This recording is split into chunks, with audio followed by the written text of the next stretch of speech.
I am Nemesis. Sounds badass, doesn't it? Or maybe not. Maybe it sounds cliche. But it isn't my place to decide. Don't get me wrong, I'm the one who said it. I've said it multiple times. I'm not trying to sound cool when I do it.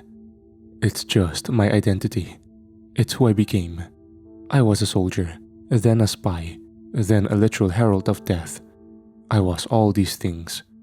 But the thing I considered myself to be the most was a failure. I couldn't save my father. I couldn't save my team. I couldn't save the world. I couldn't save the Horsemen. I'd fought hard for each of them, none more so than my own wife. It was my own blade in my own hand that ended up killing her. I'll never get her last gasp for air out of my ears, the look of heartbreak in her eyes. I didn't have a choice. It was her or the world, or so I thought. The reaping, the day of the Lazarus, the downfall, all these names for the day. For me, I only felt responsible. I'd failed everyone. Then, I'd been rewarded with an even greater power. I know I don't deserve it. I wish I could try again, do it all again. But you can't change the past. I don't think. I'll start a short time after I'd awoken. Aberon had just vanished from the bunker with Abel attached to him. He had said something about primordial magic. I turned to Owyn, who had been nailed to the wall by Aberon's sword through his wing and shoulder. Ken was trying to help the boy. I knew there was no time to waste. I knew we couldn't let Aberon take Abel. "Find them!" Ken had shouted at me. I snapped my fingers, finding myself in the shield generator room. It had been a complete guess, but I guessed correctly. Aberon stood there. Several oily black tendrils had been snaking their way around Abel. Abel was fighting hard, slicing and dicing them with his scythe. He was just being overwhelmed. I roared in anger as I charged in with the glowing emerald blade of Enoch. Aberon turned to me with a smile and raised a hand. I was sent flying back by an unseen force. I rolled a few times before using the sword to catch myself. I straightened up and stabbed the sword into the ground.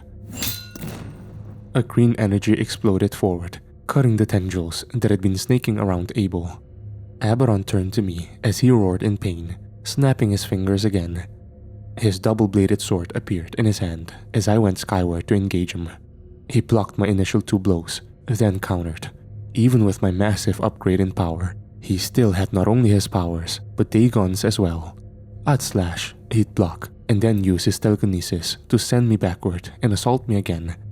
Abel was still struggling with the tendrils, which hadn't died when I severed them. He was more than halfway wrapped up, roaring at the tendrils as they attached themselves to him. At this point, I had my back against the wall. Aberon brought his sword down on me.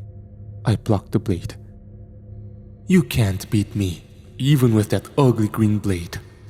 "Fuck you. You killed Ophelia." "No, you did. You made the choice." Aberon cackled. He drop-kicked me into the wall. I grunted. My ribs hurt like hell. He then teleported back to Abel. I got to my feet, my weapon glowing even brighter. I could see the fear in Abel's eyes. Aberon sneered as he raised his hand at Abel. More tendrils exploded forward and attached themselves to the ones on Abel.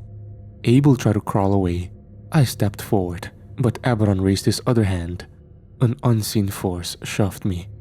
I planted my blade into the ground. I didn't fall back, but I couldn't advance. Abel was wrapped up. Only his head and scythe-wielding arm were left. He looked at me. His eyes were frantic. Then, he slid his scythe in my direction right as the tendrils finished wrapping him up. "No!" I screamed. Aberon tilted his head back in delight. I could see the horseman's shape struggle. Then it got smaller and smaller as his matter was absorbed. I roared. I still couldn't move though. Then Michael appeared behind Aberon.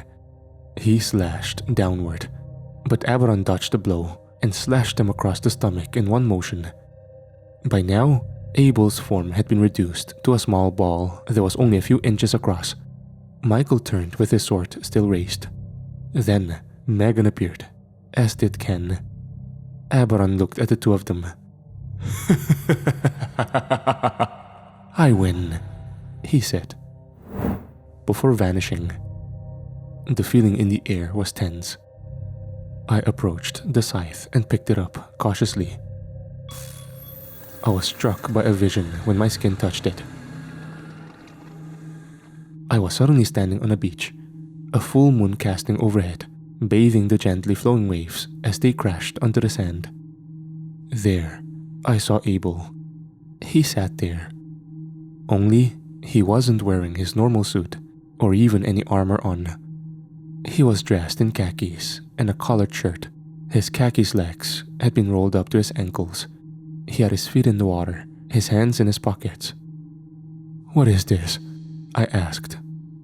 "Destiny, Trent. I knew that he'd figure it out one day. I'd hoped he would think it was a blood magic spell. Think that he could break it by killing me. That would have permanently locked the doorway. My weapon was always meant to be yours. I gave it the form of a scythe, a tool for reaping. What will you give it?" "He didn't kill you, did he?" I asked. "If you're seeing this vision, this fraction of my consciousness, then no, he absorbed me, which means he knows how to undo the spell. Luckily, I planned for this." "How?" "The spell, it's on a timer. It can be undone, yes, but it takes 2 weeks for the doors to unlock. There should be enough time for you guys to get your defenses ready, or maybe find a way to kill that son of a bitch." "Do you think we can? Without you?" "I can't. I couldn't even save Ophelia." Abel smirked as he turned and looked out at the moon. "You were forced to make a horrible decision. For that, I am sorry, but you made the right one nonetheless, even if it was folly in the end." He took a deep breath. "You can end them. He doesn't know what he just unlocked with you. He doesn't know why I chose you to begin with." "I don't know why you chose me," I said. "Because you're willing to sacrifice everything for the greater good. Hell, you have sacrificed for the greater good. My powers are yours now. Use them. Make Aberon pay for everything." The next thing I knew, I was standing there, Abel's scythe in my hand. Michael was holding his wound ahead of me. I walked up to him and started trying to help. I could see Ken and Megan staring at me. "What happened?" Ken asked. "Abel's gone. We need to go." We did. We teleported to the ISDD base. Michael would go to Gabriel for first aid. I'd explain to Marcus about everything that had happened. Marcus would explain that Abel had ordered him to bring the 9th Legion to ISDD HQ. And General Argyle's sacrifice had blown 5 of Aberon's pyramids to smithereens. We had stopped the first wave, but we'd lost 75% of the Keeper fleet that was housed on the base and the Atlantean Prime Mothership. What we needed to do next was begin making plans.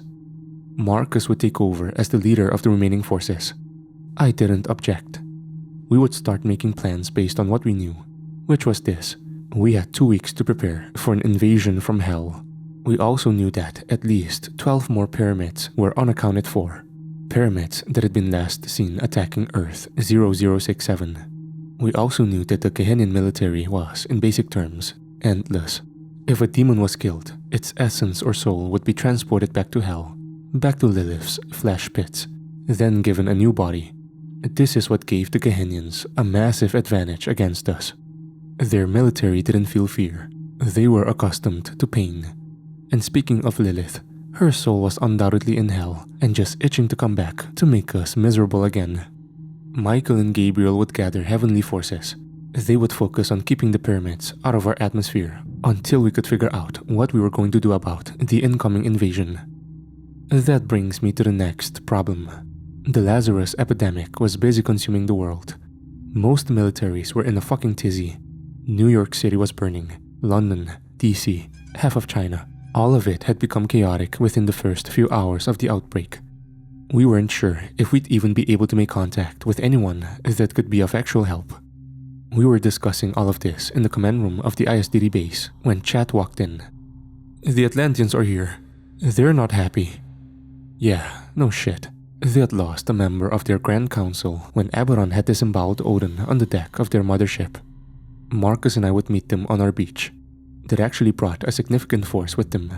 Their ground forces were numerous, which was good, because we were going to need them. As far as remaining keeper forces, we had Wukong, and technically David Stone.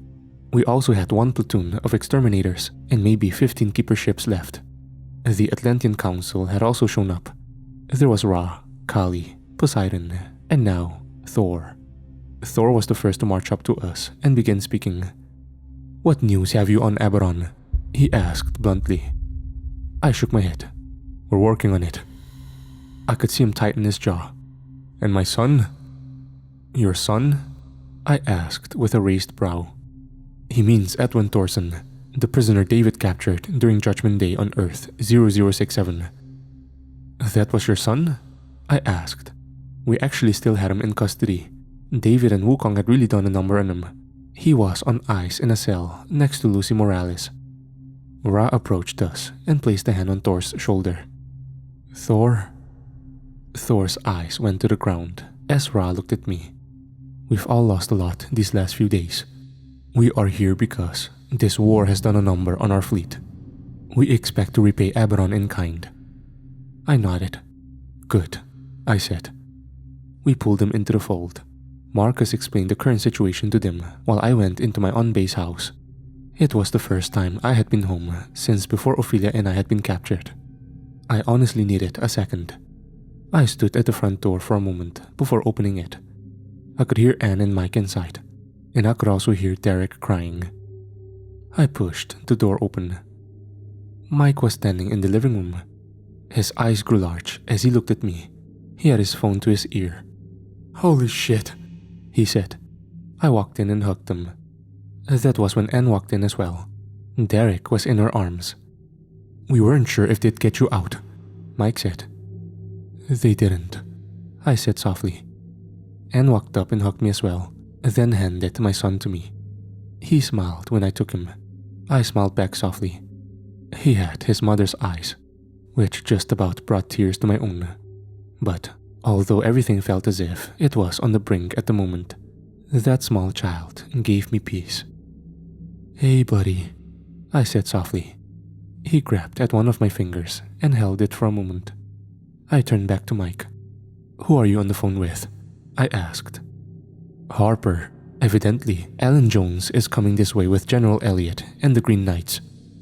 "Really?" I asked. "They barely made it out of New York City." "What did you tell them?" "The truth. World's gonna end if we don't save it." "What did they say to that?" "They're on the way." There was a knock on the door. I turned.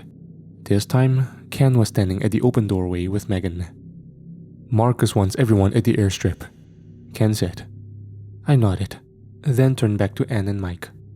I kissed my son on the head, then handed him over. I walked outside with Ken and Megan, stealing one more look at Mike, Anne and Derek.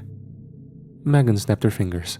We were suddenly in the ISDD control room, where I found Marcus standing with Michael, Gabriel, the Atlantean Council, Kane, and David Stone. "Gang's all here," I said softly. Marcus eyed me. Kane brought up a good point, as did David. "I think there's a way we can make the coming battle much more winnable," Marcus said. "How?" I asked with a raised brow. Marcus put his hands on his hips. He looked back at David, who was chatting with one of the 9th Centurions, a man called Maxus. "Hell's army has a respawn point. That's why they don't feel fear. They know if they die, they'll just be reborn in Lilith's flesh pits," David stated. "Okay," I asked. "If we take them out, we can end their ability to replenish their army," Kane added. "Their army is still trillions strong," said Michael.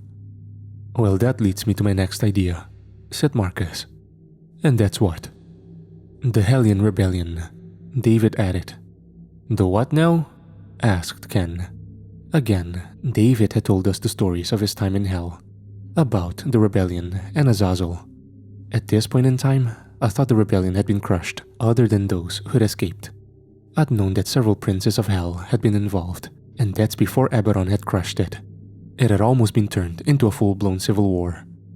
The Hellion Rebellion lost, I stated. Not exactly, said Gabriel. All eyes were on him now. I've been in touch with Ramiel. It's taken some tinkering, but he's managed to get a sizable force hidden away in the Gehenna mountains. I narrowed my eyes. How are they shielding themselves from Abaddon's powers? He hears all the thoughts across the multiverse. Hiding a rebellion would be impossible. Shit, starting any kind of dissidence would be as well, I plainly stated. What you say is true. Ramiel and Rasputin have put up wardings similar to those we used to keep Dagon out of your hits in Japan, Gabriel stated. Those didn't work well against Dagon, if my memory serves me right. I mean, we'd been using them recently for Abaddon, but only since we'd gotten to base. We were unsure of their effectiveness with Abaddon in particular. He hadn't proven himself as adept with psychic powers as Dagon had. I thought for a moment. If we can force an insurgency, we might be able to delay their invasion, I said, thinking. And if they lose their ability to respond, that army may think twice about an invasion to begin with, added Marcus. No, let's not even give them that chance, I said.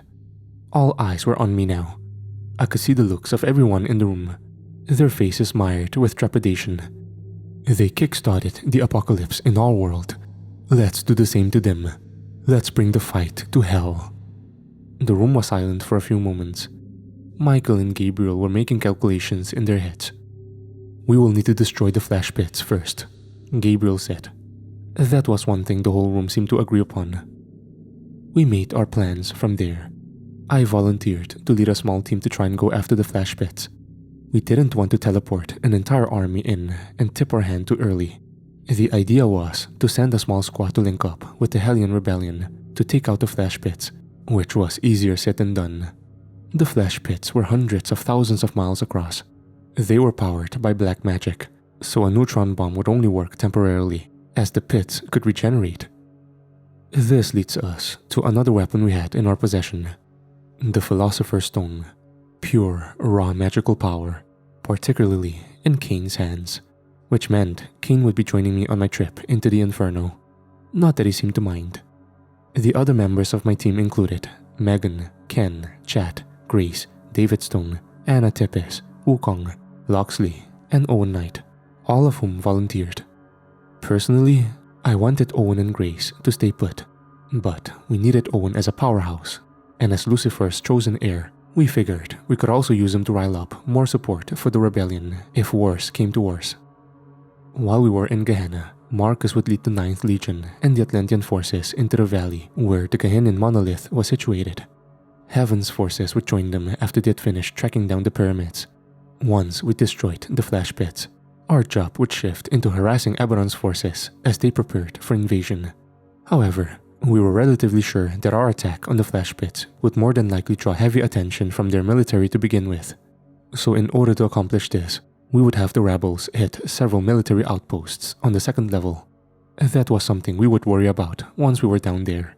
The first thing we needed to do was get our forces to the Gehenna monolith, which, based on our satellite footage, the valley was loaded with a horde of crawlers, wasps, and a platoon of Abaddon's new guardsmen, guarding the doorway no doubt. It took 3 days to finalize our plans. During those 3 days, I did my best to stay focused on the task at hand. I tried not to think about my dead wife. I tried to sneak in moments with my son. It wasn't easy though. Honestly, I probably needed to grieve. I found myself fantasizing about what I was going to do to Abaddon when I got my hands on him. God, I wanted to rip him apart. It was during one of these moments, a moment in which I'd been helping the Green Knights in Vargas load an Osprey with equipment. Trent, Gabriel's voice called out. I turned to him. He stood there with David and Marcus. I could see the look in their eyes, the look of sadness marked with a hint of frustration. Yes? I asked. We need to talk. I approached them and crossed my arms. What's wrong? I asked. Your wife, Marcus stated. What about my wife? I asked, my heart rate fluttering a bit. Her soul isn't in heaven, Gabriel said. I could feel the rage in my stomach starting to rise. My blood went from simmer to boil in half a second. What do you mean, her soul isn't in heaven? We were pretty sure Aberon took it the night she died. And you're just now telling me? I demanded. I could feel my fist clenching. I'd never wanted to hit someone on our own side so badly before. We weren't sure if it was true or not. And you are now? We have confirmation from Ramiel, Gabriel said. Where is he holding her? I asked. Trent? Where? Trent, we have to focus on the mission. She's on the 9th level, said David bluntly. I tilted my head. Marcus looked at Gabriel, who looked at David. I brought you here to help. I am helping, David said. She's on the 9th level. It's the deepest, darkest hole in hell. The only way there is through the capital. We can't just walk in and grab her, Marcus added. I was angry. Wait, no, I was pissed. As if I didn't already have a reason to want Aberon's head, I gritted my teeth and clenched my fists. I could feel a hand land on my shoulder. We'll get her back, David said. It's just another thing to add to the list of objectives on our kamikaze mission. I knew David was right. I needed a moment to process things. We were mere hours from leaving. Why would they tell me this now? Why would they compromise me now? I thought more about it. I guess they figured it was better to find out now instead of while I was leading a team down there. I snapped my fingers, finding myself at my house. Mine in Ophelia's bedroom to be specific. I sat down on the bed and summoned the scythe. Abel had used the scythe, Quintus had used a club, Amara a dagger, and William had used an axe until the invention of firearms on Earth Prime. Then he'd switched to a revolver, which is what Ken used. Megan had kept the dagger Amara had used, as they had both been more adept in magic spells than physical weapons. Then there was Marcus. He had taken the club from Quintus as he had died. It had changed its form into a sword, into something he was more familiar with. I stared at the scythe. I hadn't changed it. I was adept with a sword, but I already had one of those, one that was immensely powerful. I thought about keeping it as a scythe, maybe funneling the sword of Enoch's power into it. I stared at it. That was when a flurry of images came flooding through my brain. I thought about my wife, about how she was undoubtedly suffering underneath Aberon's boot. I could feel the rage rising again. That was when the scythe suddenly flashed. It morphed into a sword, one with a slightly smaller, double-edged blade than the blade of Enoch. I held it up for a moment. The weapon was comfortable. It was ornate in appearance. I looked at the crossguard, then realized the pommel wasn't exactly a pommel. I used my free hand to summon the sword of Enoch. The glowing emerald blade appeared. I looked at the pommel of the sword, then looked at my new horseman weapon. The handles clipped together snugly and seamlessly. They forged a new weapon altogether, one that I could feel the raw power radiating off of. I laughed to myself. How original. I snapped my finger, and the swords vanished. I stood in my room for a moment, thinking. There was a sudden knock on my bedroom door. I turned. Marcus stood there. I glared at him. I don't remember giving you a key, I said. He narrowed his eyes at me. I wanted to apologize. We should have told you sooner, with everything going on. I looked down at a picture of Ophelia on the dresser. I know what it's like to lose people you love, he said. I know. If you need someone to talk to, we don't have time for that, I replied. Marcus nodded. We gotta go soon. Your team is waiting for you in the rally area. I sighed and nodded. I snapped my fingers, summoning my horseman armor, which looked similar to my nemesis suit. It had the hood and helmet. It didn't have all the computer shit that the nemesis suit had though. I didn't need it anymore. I could see most drone feeds in my head now. I could also see perfectly clear in the darkness. I could hear people on radio frequencies. The level of power Abel had given me was absurd. I wondered how he had been able to focus on anything at first. I would go on to teleport to the airstrip. There, I would find the entirety of my team. Chad greeted me first. He had freshly shaven his mohawk. I exhaled softly. You doing okay, man? He asked. No, but we're gonna get through it. I looked around. Everyone was watching me. The plan was to have Marcus teleport us into Gehenna. But first, we needed to clear out the valley. I could see the drone feed in my head. Several Atlantean ships were commencing with a bombing run over the vast desert valley. The new guard fired upon them with their cannons. There were several hostile ships in the air. A dogfight very quickly ensued. We knew we'd overwhelm them eventually with our conventional forces. You throw Michael and Gabriel into the mix, and, well, the fight was over before it started. The Atlantean ships dropped their payloads. Several bombs went off with the force of a small nuclear weapon. None of the fallout though. I guess the wrath of the old gods was still a thing. We stood silently. I could hear Thor behind me with several Atlantean soldiers. Edwin Thorson had been loaded into a prison cube to be taken to Atlantis. Thor was speaking to him. "I never wanted this for you," he said. "I know what you wanted for me, father. Sorry to disappoint." I exhaled. My eyes moved to Owyn, who was watching them closely. He'd figure out how to disguise his horns and wings. It was a relatively simple process. I won't get into the exact details, but when he had them out, he was obviously more powerful. I guess it was his true form. That's what Kane says at least. We waited for a bit longer. Grace and Owyn were oddly close together. I could see David staring. He clearly didn't like it.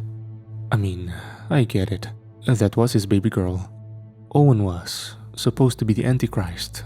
Maybe? I don't know. It wasn't like David didn't like Owyn. The two got along great. I wonder if he knew about the noises that came from Owen's room the previous night. Then again, Grace was 19. She could make her own decisions. My eyes then went to Kane, who was speaking with Loxley, Megan, and Ken. They spoke in hushed voices. Not that everyone there didn't have some kind of enhanced hearing. We waited for Marcus, who would send us off with the master key. Before that, however, Anne showed up to see us off with Derek in her arms. I got one last chance to say goodbye to my son. I held him for a moment, staring into my son's eyes. There was peace in those eyes. I missed his mother dearly. I can remember looking at Anne. I hugged her. "Where's Mike?" I asked. "He's gearing up with the Green Knights." I chuckled under my breath. I knew he wouldn't be able to resist. That was when Marcus came walking out. He had the horse-sized wolf called Duke walking alongside him on one side, and Maxus on the other. He looked over us. "You're about to go to the worst place in the multiverse," he said. "Keep your eyes peeled, keep your head up, and most of all, make those fuckers pay." He snapped his fingers, and the glowing blue stone appeared over his hand. "You should find yourselves in the mountains. Be ready. It's cold there." "Time to go to hell," Chad said. He nodded at us and snapped his fingers. Then we were there, standing underneath a red-tinted sky. The mountains were an obsidian color. The air was cold and reeked of sulfur. There was also a strange feeling throughout the air. It was as if this realm drained all of the positive energy from your body. Almost as if you could feel hope abandoning you. We were in a valley surrounded by steep inclines and rocky slopes. A few caves were visible. "Good lord, this place is depressing," said Chad. I looked around, my eyes making contact with Owyn. "Where's our contact? He was supposed to meet us here," asked Ken. "Your contact has arrived," said a deep voice from above us.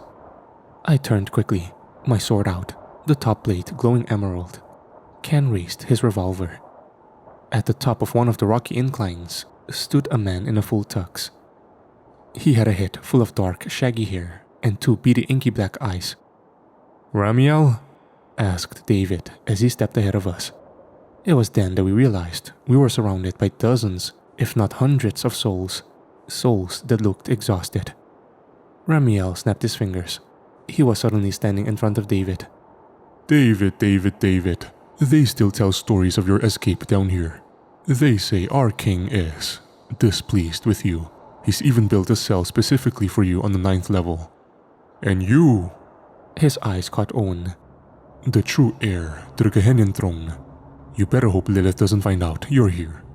Ramiel turned to me. "And you?" he said as he sniffed the air. "How do spirits talk about you?" I'd heard that phrase before, twice actually, both from skinwalkers. I think he knew what I was thinking. "How many people have you killed that have ended up in here? Hundreds? Thousands?" "Enough," Wukong's voice said as he stepped forward. I waved a hand for him to stop. He obeyed. "Ramiel, tell me, did you stand and fight when Azazel was taken, or did you crawl into a crevice and hide like the worm you are?" I asked. Ramiel only smiled. "You are feisty. I like it." He thought for a moment. "Well, if you must know, I am a survivor." "Yeah, so's a cockroach," Ken added as he spit on the ground. Ramiel ignored that. Instead, he began walking away. "Come, we don't have much time." Ramiel laid out the situation. He'd rehashed details we'd already known, along with some new ones. There were 3 princes who were already ready to support Owyn's claim to the throne. They'd met with Ramiel in secret. They each had their own legions, which were ready to attack the city of Dis. He also explained that Abaddon's main army was already stationed at the river Styx and were restlessly awaiting to march on Earth Prime. They mentioned that it numbered in the millions and was being reinforced by the day. That was frustrating to hear. Our force on the other side of the barrier numbered around 20,000, including the mechanized Atlantean troops. We did have a lot of vehicles though. Elliot had gotten a hold of a tank division, and he'd even raided a Gideon warehouse. He managed to walk away with 13 Devastator mechs, then a whole lot of other shit. I guess, speaking of Devastator mechs, I'm kicking myself for not mentioning this earlier. Miguel had gotten himself infected with a possession parasite when we lost the moon base, but Kane managed to fix him. He upgraded his own mech. It was now a head and shoulders taller than the others. It also had a bunch of Keeper and Atlantean tech infused into it. Thing was dangerous as hell. I guess Gideon is in a tizzy as well. I wasn't surprised. It served Abaddon's purpose. The world now saw their intentions. The world that they've permanently damaged. We planned with Ramiel while he laid out what he and the rebels would be doing while we destroyed their literal spawn point. I found myself thinking about when I was in the pot of Omega Serum. I'd had a vision of Yahweh. Uriel and Metatron had gifted me the sword. Metatron had been the 4-winged angel I'd mentioned before. He was human once, a man whom the sword gets namesake, Enoch himself. He smiled at me as I stared up at the glowing green blade. "I fought the hordes. I bested them. Now it is your turn. You must take up this power. This is what everything has come down to. Every decision in our lives, every battle ever fought, every moment has led to this." I can remember thinking, what if I'm not worthy? What if I can't win? What if it's all for nothing? I can't fail them again. I wasn't feeling too hot about myself. Don't get me wrong, I was going to fight to the end regardless. But despite the whole "I am Nemesis" moment, I still felt self-doubt. Fear is natural. You faced it all your life. It is your bravery in the face of that fear that makes you a man. Your willingness to fight, to sacrifice. Uriel added, "I bestow upon you this sword, the blade with many names, Excalibur, the sword of Enoch, the sword of light, forged by Yahweh himself to be a beacon in the darkness, to be the light that guides humanity out of the darkness. Trent Grayson, Nemesis, do you accept?" She asked as she held the blade out to me. I reached out and grabbed it. I felt as the power ran through me. It consumed me, rebuilt me, made me strong. Then Uriel spoke.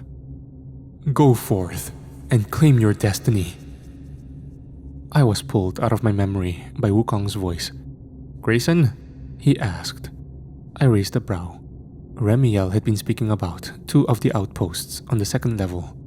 2 outposts, one of which ran the pumps that sent fluid into the torture boxes all around Hell itself.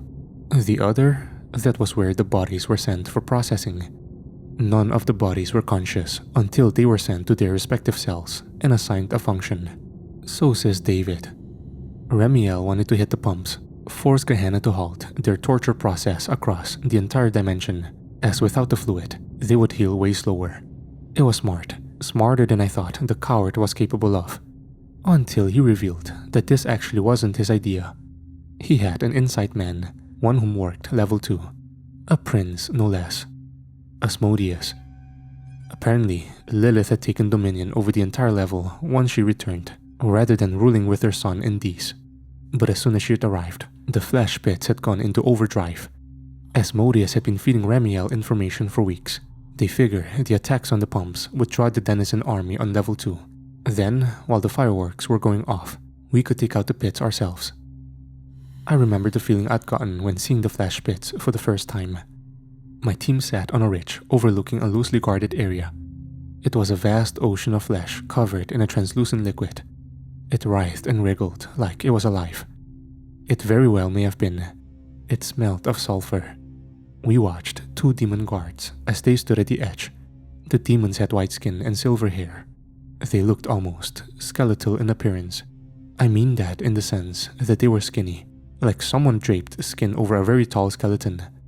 They were armed with what looked like clunky energy weapons. This was really interesting because in both David and Marcus's reports of hell, they only used melee weapons. Upgrades, I guess. Grace and Owyn watched the pits from the ridge, while David and Ken watched the first outpost, which was maybe 10 miles away. I stood next to Cain, who cradled the Philosopher's Stone almost like a baby. "How long does this spell take?" I asked. "Not long, we just have to be at the center." "Why?" I asked. "The flesh pits were created from a piece of one of Lilith's bodies, or maybe one of the bodies, period. That piece needs to be destroyed," Cain said softly. I looked out into the distance. The blood-red sky bathed the pits in a red hue. I took a deep breath. It was cold in that place, colder than you would expect for hell. Then there was movement in the pits. 6 or 7 more guards suddenly emerged, slowly walking out with their rifles at their sides. I watched them closely. The lead guard walked up to the 2 guards. His voice radiated malice. We all stayed low, watching as the demons interacted. "The Queen wants the guard tripled in this quadrant." "As you wish, Captain," one of the guards said as he bowed slightly. The captain looked around. His black eyes scanned the ridge line. "I'm not sure what the rebels think they can accomplish in this area, but if the Queen finds herself of need," the captain said. Then, a loud horn in the distance. I could hear blaster fire echoing out. Ken turned to me. "They've started their attack." I looked down at the demons. They were watching across the flesh pits. I hoped they'd leave. They started to as well. One of the guards started moving. The captain stopped them. "No, but if they stop the pumps, the Queen will handle it. Our orders are to guard this ridge line," the captain said sternly. The captain didn't seem remotely worried. That concerned me. "Owyn?" I said sternly. Owyn didn't need me to tell him twice. He vanished and reappeared amongst the demons. All of whom turned to him in shock. "What the?" the captain stated, right before Ken's revolver called out. The captain's head exploded. Owyn burned several demons with black fire before going to work with his twilight blade. By the time we reached the shore of the flesh pits, there was nothing left but ash and dead demons. It was when we were on the so-called beach of the flesh pits that I realized something. The translucent liquid was syrup-like in texture. The red beneath it was flesh, a writhing mass of flesh. "That's gross," I said. Chad stood next to me. "It's like P. Diddy's bathroom." "You sure about this?" he asked. "It has to be done," I replied. Chad nodded. I turned back to Cain. "How do we get to the center?" I asked. "There's a landmass in the center. It looks like an island made from flesh.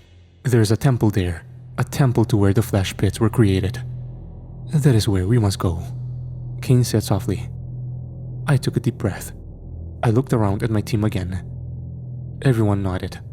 I turned to Cain and nodded myself. Cain snapped his fingers. The next thing I knew, I was standing on another beach, staring inland at a massive temple. It was crafted from obsidian rock It also irritated me. These fucking Gehennians and their pyramids. This one looked older though. It looked more Central American than Lilith's tomb or even the flying ones that Abaddon used for troop transports. This thing was tall as well. It stretched up high into the sky. There was a doorway at the base, a doorway that sat behind a carved statue of Lilith. Her tendrils aimed in several directions, and a wicked smile across her face. The temple took up the majority of the island. I took a step forward. There was a squelch. I looked down at the translucent ooze that coated the fleshy island floor. Ugh, I muttered. We approached the door cautiously. Once we passed the threshold, the floor became that same obsidian rock that the temple was crafted from. Ken took point with his revolvers. The door led straight to a downward stairwell, which was lined on either side with torches. We walked down slowly. Each step was silent. The stairwell led us into a chamber. There was a stream carved into the center of the room that stretched through another doorway. A stream of the ooze that flowed softly. We walked alongside it silently, following it, or Kane, into the next room. That was where we found the stream that led to a pool of the liquid. The pool sat in the center of the wide open room. It couldn't have been more than 20 to 30 feet across. I couldn't tell how deep it was. The ceiling in the room was high and arched. The walls, despite being black, reflected the torchlight very well. I could see clearly to the other end of the room where an empty throne sat. "This is it," Kane said. My eyes scanned. There were 4 entrances to this room. 4 ways we could be assaulted. "How long will the spell take?" Kane already had the Philosopher's Stone levitating above his hand and glowing. He stood at the center pit. "This is where she crafted the bodies of the princes, the fallen angels that died in Lucifer's rebellion," Kane said. "That wasn't what I asked. The first of the bodies crafted for this dimension. There's magic in this pool, dark magic. It will take time to do this in a manner that would give us a safe exit." "Tick-tock then," I said as I turned to the rest of the team. "Form a perimeter. Anyone that wants to get to Kane needs to go through us." We spread out in a circle around the pool. I had my weapon out, the top blade glowing emerald in color. I took a deep breath, the stench of sulfur rising. I knew the demons were here. I just didn't know where. That was when the entrance we walked in through suddenly closed. A massive obsidian rock acting as the door. I was unfazed. "It's a trap!" Ken shouted. "It's the temple's defense mechanisms," Kane said sternly. That was when I heard the snarls from the opening to my right. I looked over just as several creatures came rushing out. I'd never seen them before. They looked like emaciated gargoyles. Ken gunned several down in mere seconds, but there were dozens, maybe even hundreds. Then, noises from the other door. This one facing me. The same creatures came pouring through. They flew at us hard, claws outstretched and teeth bared. I raised my emerald blade and stabbed it into the ground. A wave of green energy washed over the creatures on my side of the circle. They were all incinerated upon contact. I turned to do the same to the next line, only to find that Owyn and Megan had a similar idea in mind. Owyn's black flame mixed and danced with Megan's orange fire. Things went silent. "What were those things?" asked Loxley. "They're like drones. Lilith crafted them to protect this place," Kane said as he waved his hands. The stone was now hovering over the flash pits. "How much longer?" I asked. "I'm not." Kane was interrupted as a red beam of energy erupted from the pool. He was sent sailing across the room. My eyes went wide as the stone started to fall into the liquid. Owyn took off, his black wings spread wide as he dove for the stone. He caught it mere inches above the liquid before a red beam clipped him as well. He landed at my feet hard. My eyes were on the center of the pool, where 4 inky black tendrils suddenly emerged. My eyes grew large. I clenched the handle of my sword tightly. We knew she was here. We knew we'd run into her. I gritted my teeth. Ken aimed his weapon. Wukong readied his staff. Megan her dagger. Loxley his bow. David's eyes began to glow while Anna ignited her hellfire sword. Grace and Chad readied themselves. Lilith emerged from the liquid, her body bathed in the slime. Her raven black hair clung to her body. She had a wicked smile on her face, one that seemed a bit mad. Her skin was blood red, and she was showing every bit of it. She had 2 massive horns that protruded from her forehead. Your boldness is only matched by your stupidity, Lilith said as her tendrils aimed around the room. What the fuck? I could hear Ken mutter. Her head snapped in his direction. You. I should thank you. You freed me. Yeah, fuck you, Ken said as he raised his revolver and fired. His shot nailed her in the forehead. She fell back into the ooze. Everything went silent for another moment. Then, another 4 tendrils erupted. All fired the red beams of energy around the room. We all ducked and dived. I watched as Lilith exited the pool. Only, she wasn't alone. She was accompanied by several demon guards and even more of the gargoyle creatures. The room turned into a melee. I was set upon by 2 guards, both of whom I cut down with my double-bladed sword. I again raised my glowing green blade and stabbed it into the ground, mainly in Lilith's direction. She turned just in time as the wave of green energy approached her. She smiled and raised a hand. The energy seemed to dissipate around an invisible barrier. Her eyes locked on Owyn, who was getting to his feet next to me. He readied his sword. I readied my own. Her tendrils aimed at the 2 of us. They fired. We both dodged, diving to the side. Once I landed, however, I was set upon by the creatures. I cut several more down. These things were like ants. There were so many, but they weren't exactly a threat to me. I can remember thinking this when I heard a blood-curdling scream. I caught Loxley getting his intestines ripped out by 2 of them. My eyes widened as I charged forward. I cut the creatures down, but it was too late. I could only stare down at his lifeless corpse. I could hear David's optic beams activate behind me. I turned. He was engaged with Lilith. My eyes then caught something else. Owyn had made his way to Cain, who held a massive wound in his stomach. He grunted in pain. I teleported over to them. Use the stone to heal yourself, I barked. Can't. The stone. Damaged. Cain grunted. Owyn held it up.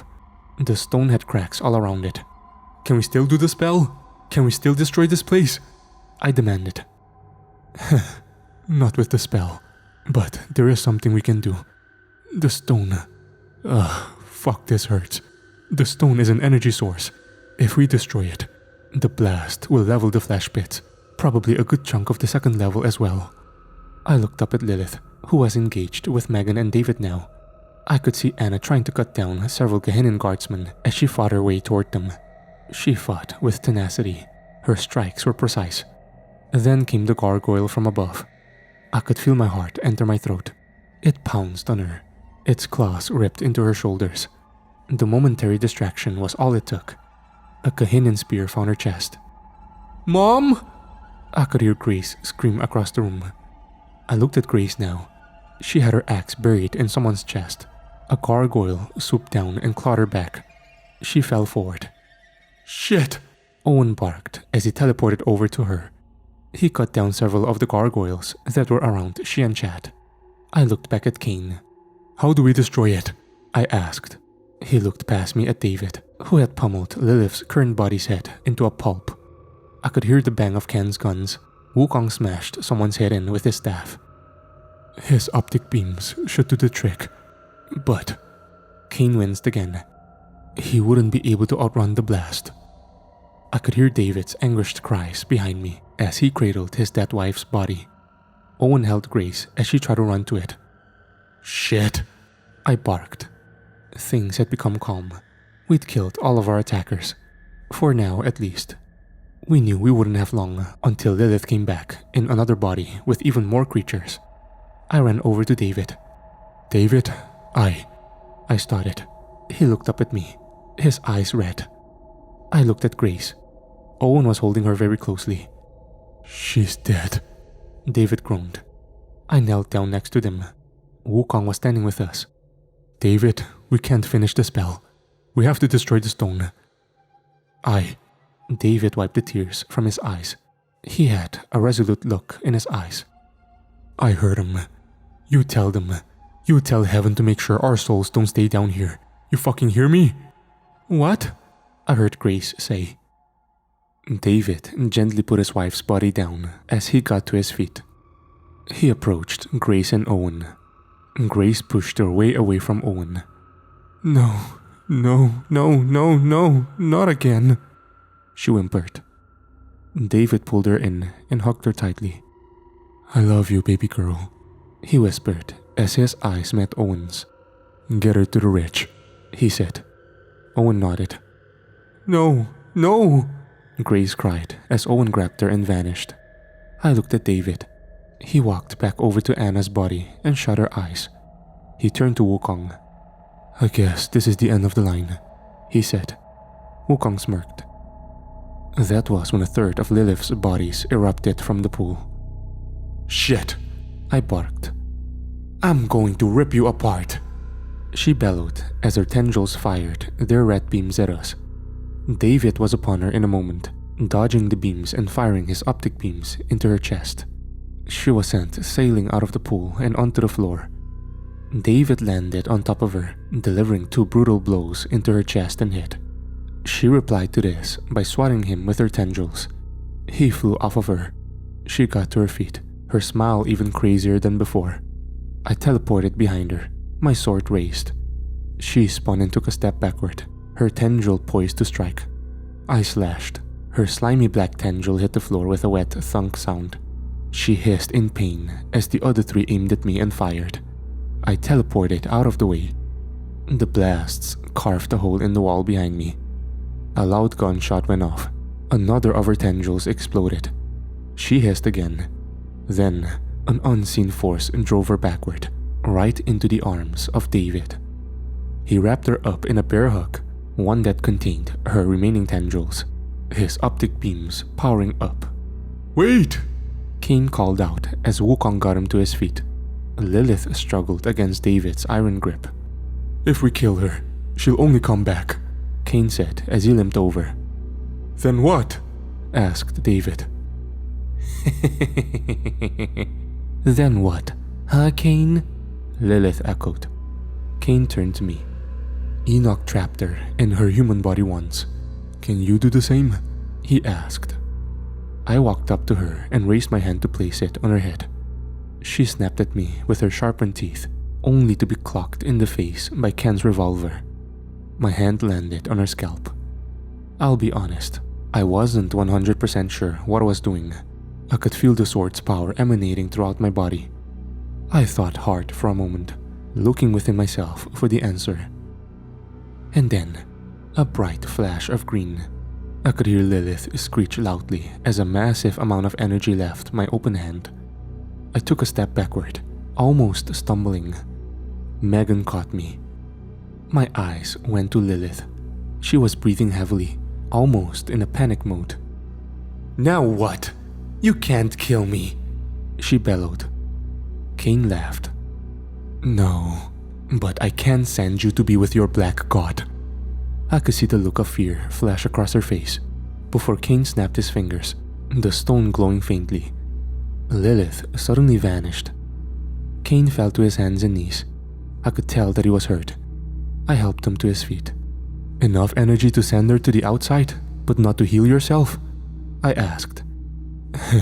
Rebuilding flesh is harder than teleportation.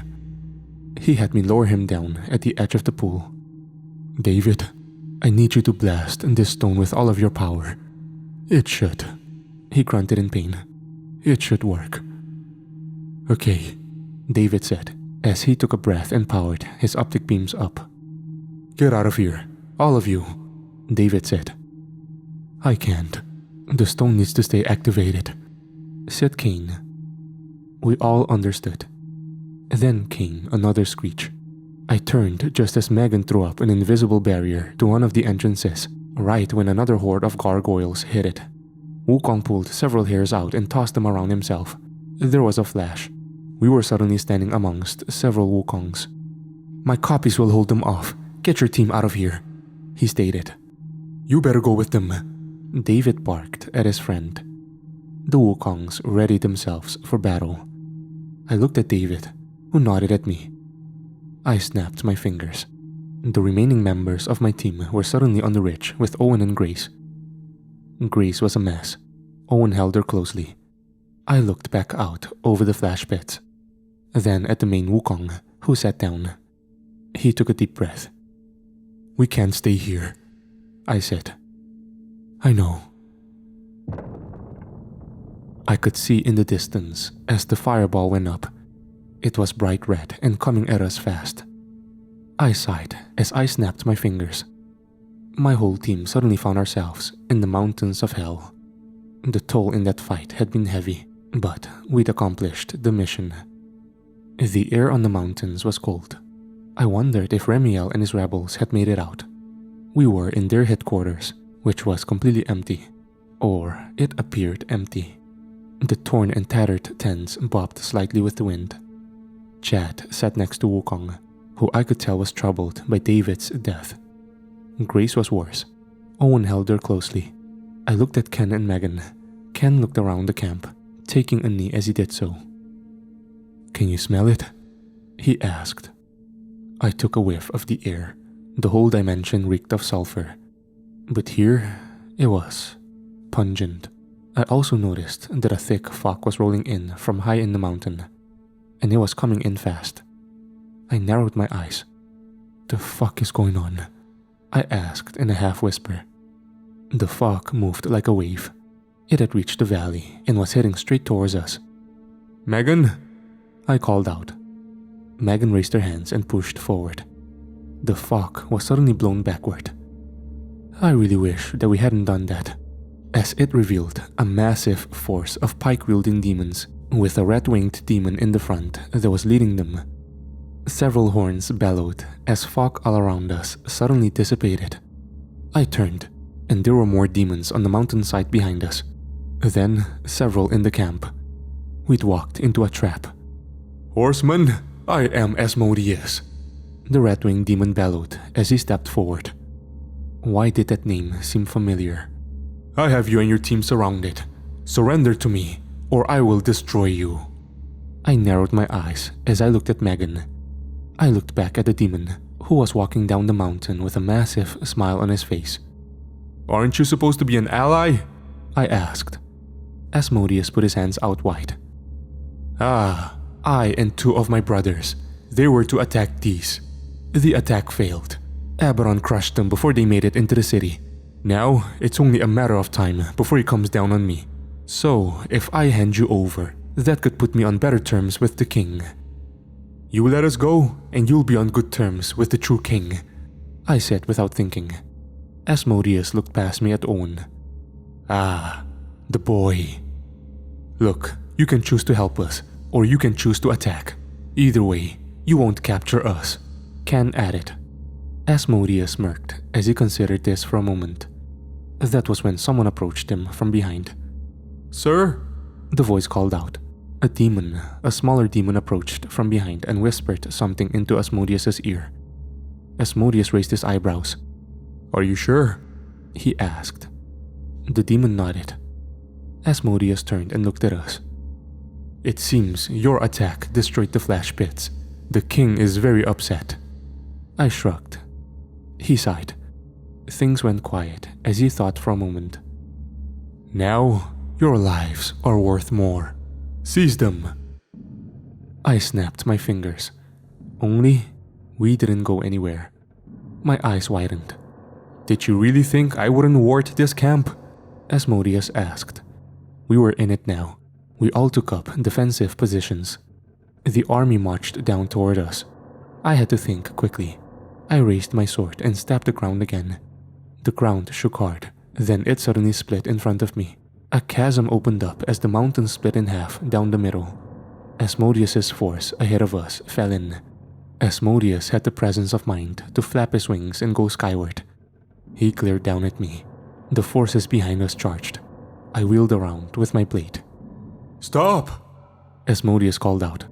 Pull back now!" he shouted. "Megan, I need you to break this fucking warding," I barked. "I'm on it," she said. I watched as Asmodeus pulled his forces back, knowing full well he'd realized the implication of us destroying the flash pits. If we could inflict such a heavy casualty rate on his army, then death was, well, death. He couldn't replenish those soldiers. Asmodeus's forces would pull back to the mountain while we stayed in the valley. It would take Megan an hour or two to break the warding. It wasn't blood magic, just a simple trap spell.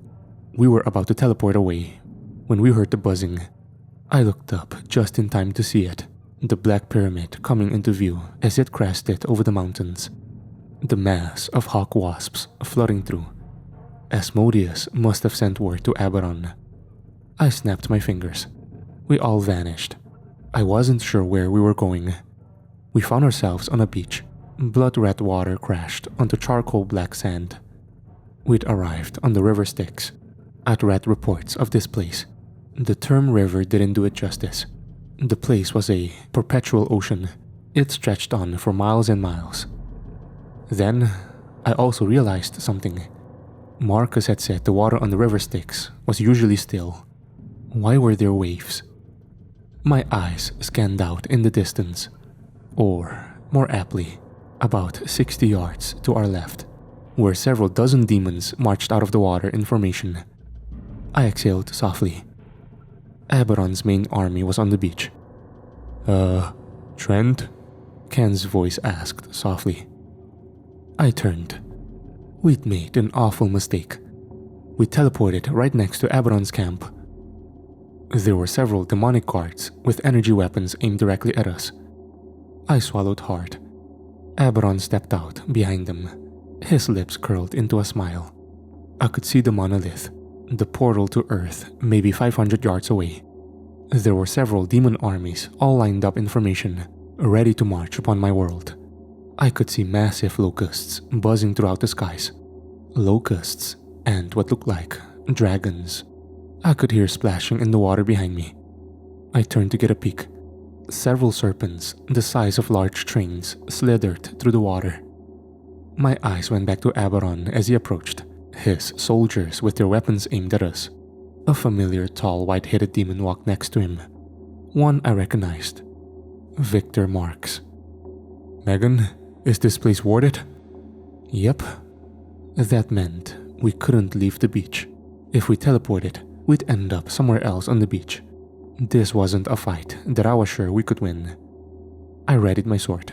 We were surrounded on all sides. Monsters with blasters and long-range weapons. Megan, put a shield up. This doesn't make sense. How the fuck did we end up here? Chad asked. Maybe a redirect spell? Megan asked as she raised her hands. I prepared myself for a fight. I knew in that moment that most of us would probably die.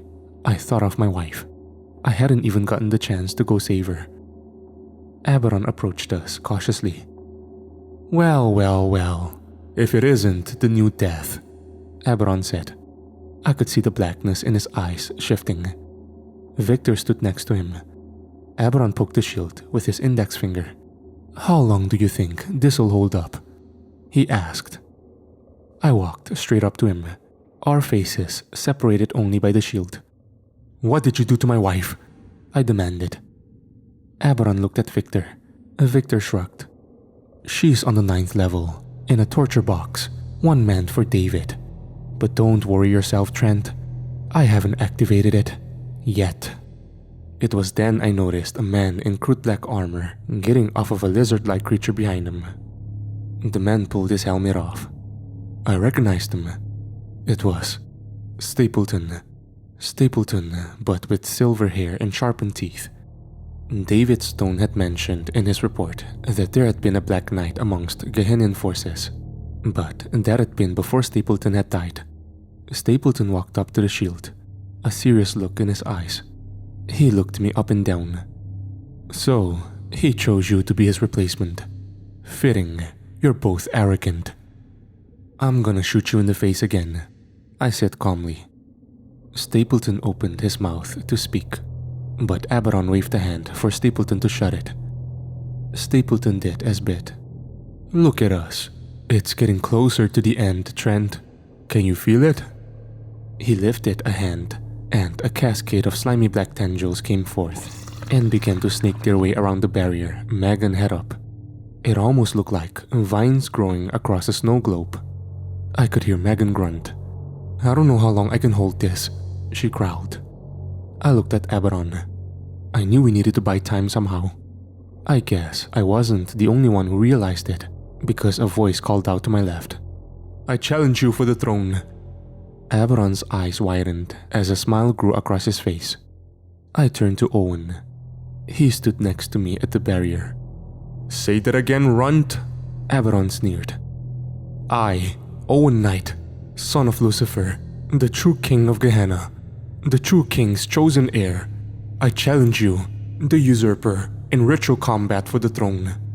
I could see Aberon smile with delight at this. "What are you doing?" I asked Owyn. Owyn ignored me. I knew the kid was powerful, but I was fairly sure he couldn't kill his brother. "Is that all?" Aberon asked. "What, are you afraid to accept?" Owyn asked. I could see Aberon's face twitch a bit. Then it morphed into a smile. "Very well," he said, as he motioned for his forces to step back, his tendrils retreating. Victor leaned in. "Is this a good idea?" "We have time. I was gonna kill the runt anyway." I looked at Owyn. "You don't have to do this." "Yeah, I do. He killed my father," Owyn growled under his breath. "Megan, lower the shield. Raise it again once I'm out," he said sternly as he ignited his sword. Owyn's black wings and horns materialized as he stepped forward. Aberon's forces had created a semicircle around him. Aberon placed a crude black helmet on top of his head before producing a red glowing sword. It was a double-bladed sword, just like mine. He glared at Owyn as the two faced each other. "Out of all the children, all the hell spawn across the multiverse, he chose you. I bet you feel special," Aberon boomed. Owyn didn't speak. He only steadied himself. Aberon smiled. "He's part of my collective. Would you like to know what he's thinking now?" "Probably about how much he wishes you were aborted," Owyn replied. Aberon was kind of caught off guard by this. I was too. Owyn was never really a shit talker.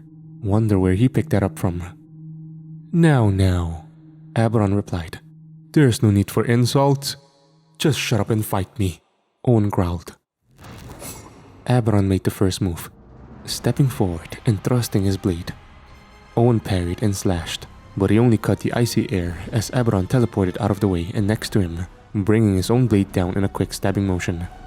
Owyn barely dodged it, stepping to one side and unleashing a swath of black flames onto his half-brother. Keep in mind, those black flames burn harder than literal stars. Yet, Aberon walked right through. He swung for Owyn's head. Owyn ducked, but Aberon's blade cut one of his horns off. Owyn roared in pain as he fell back. Aberon pressed his advantage, raising his blade high and bringing it down hard, cackling madly as he did so. "You stupid runt! You can't beat me! Your destiny is to die at my feet!" The impact from the strike sent sand everywhere as the ground cratered. "Owyn!" I could hear Grace scream. There was another blow. The crater was deeper, more dust.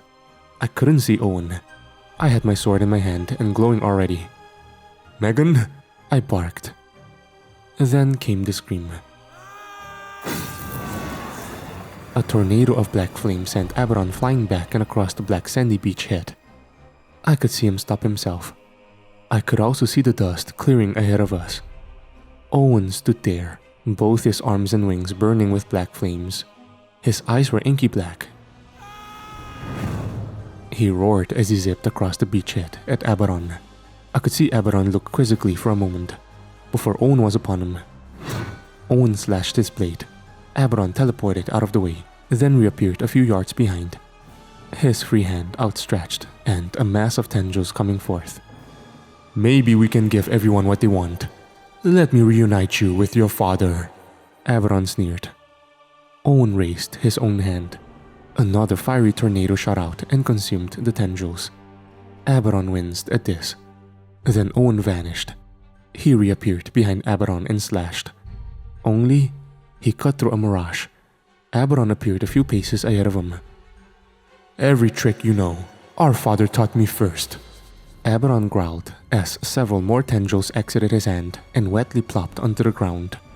We all watched as the tendrils on the ground detached themselves from Aberon's arm. They writhed and wriggled wetly, their forms growing in mass.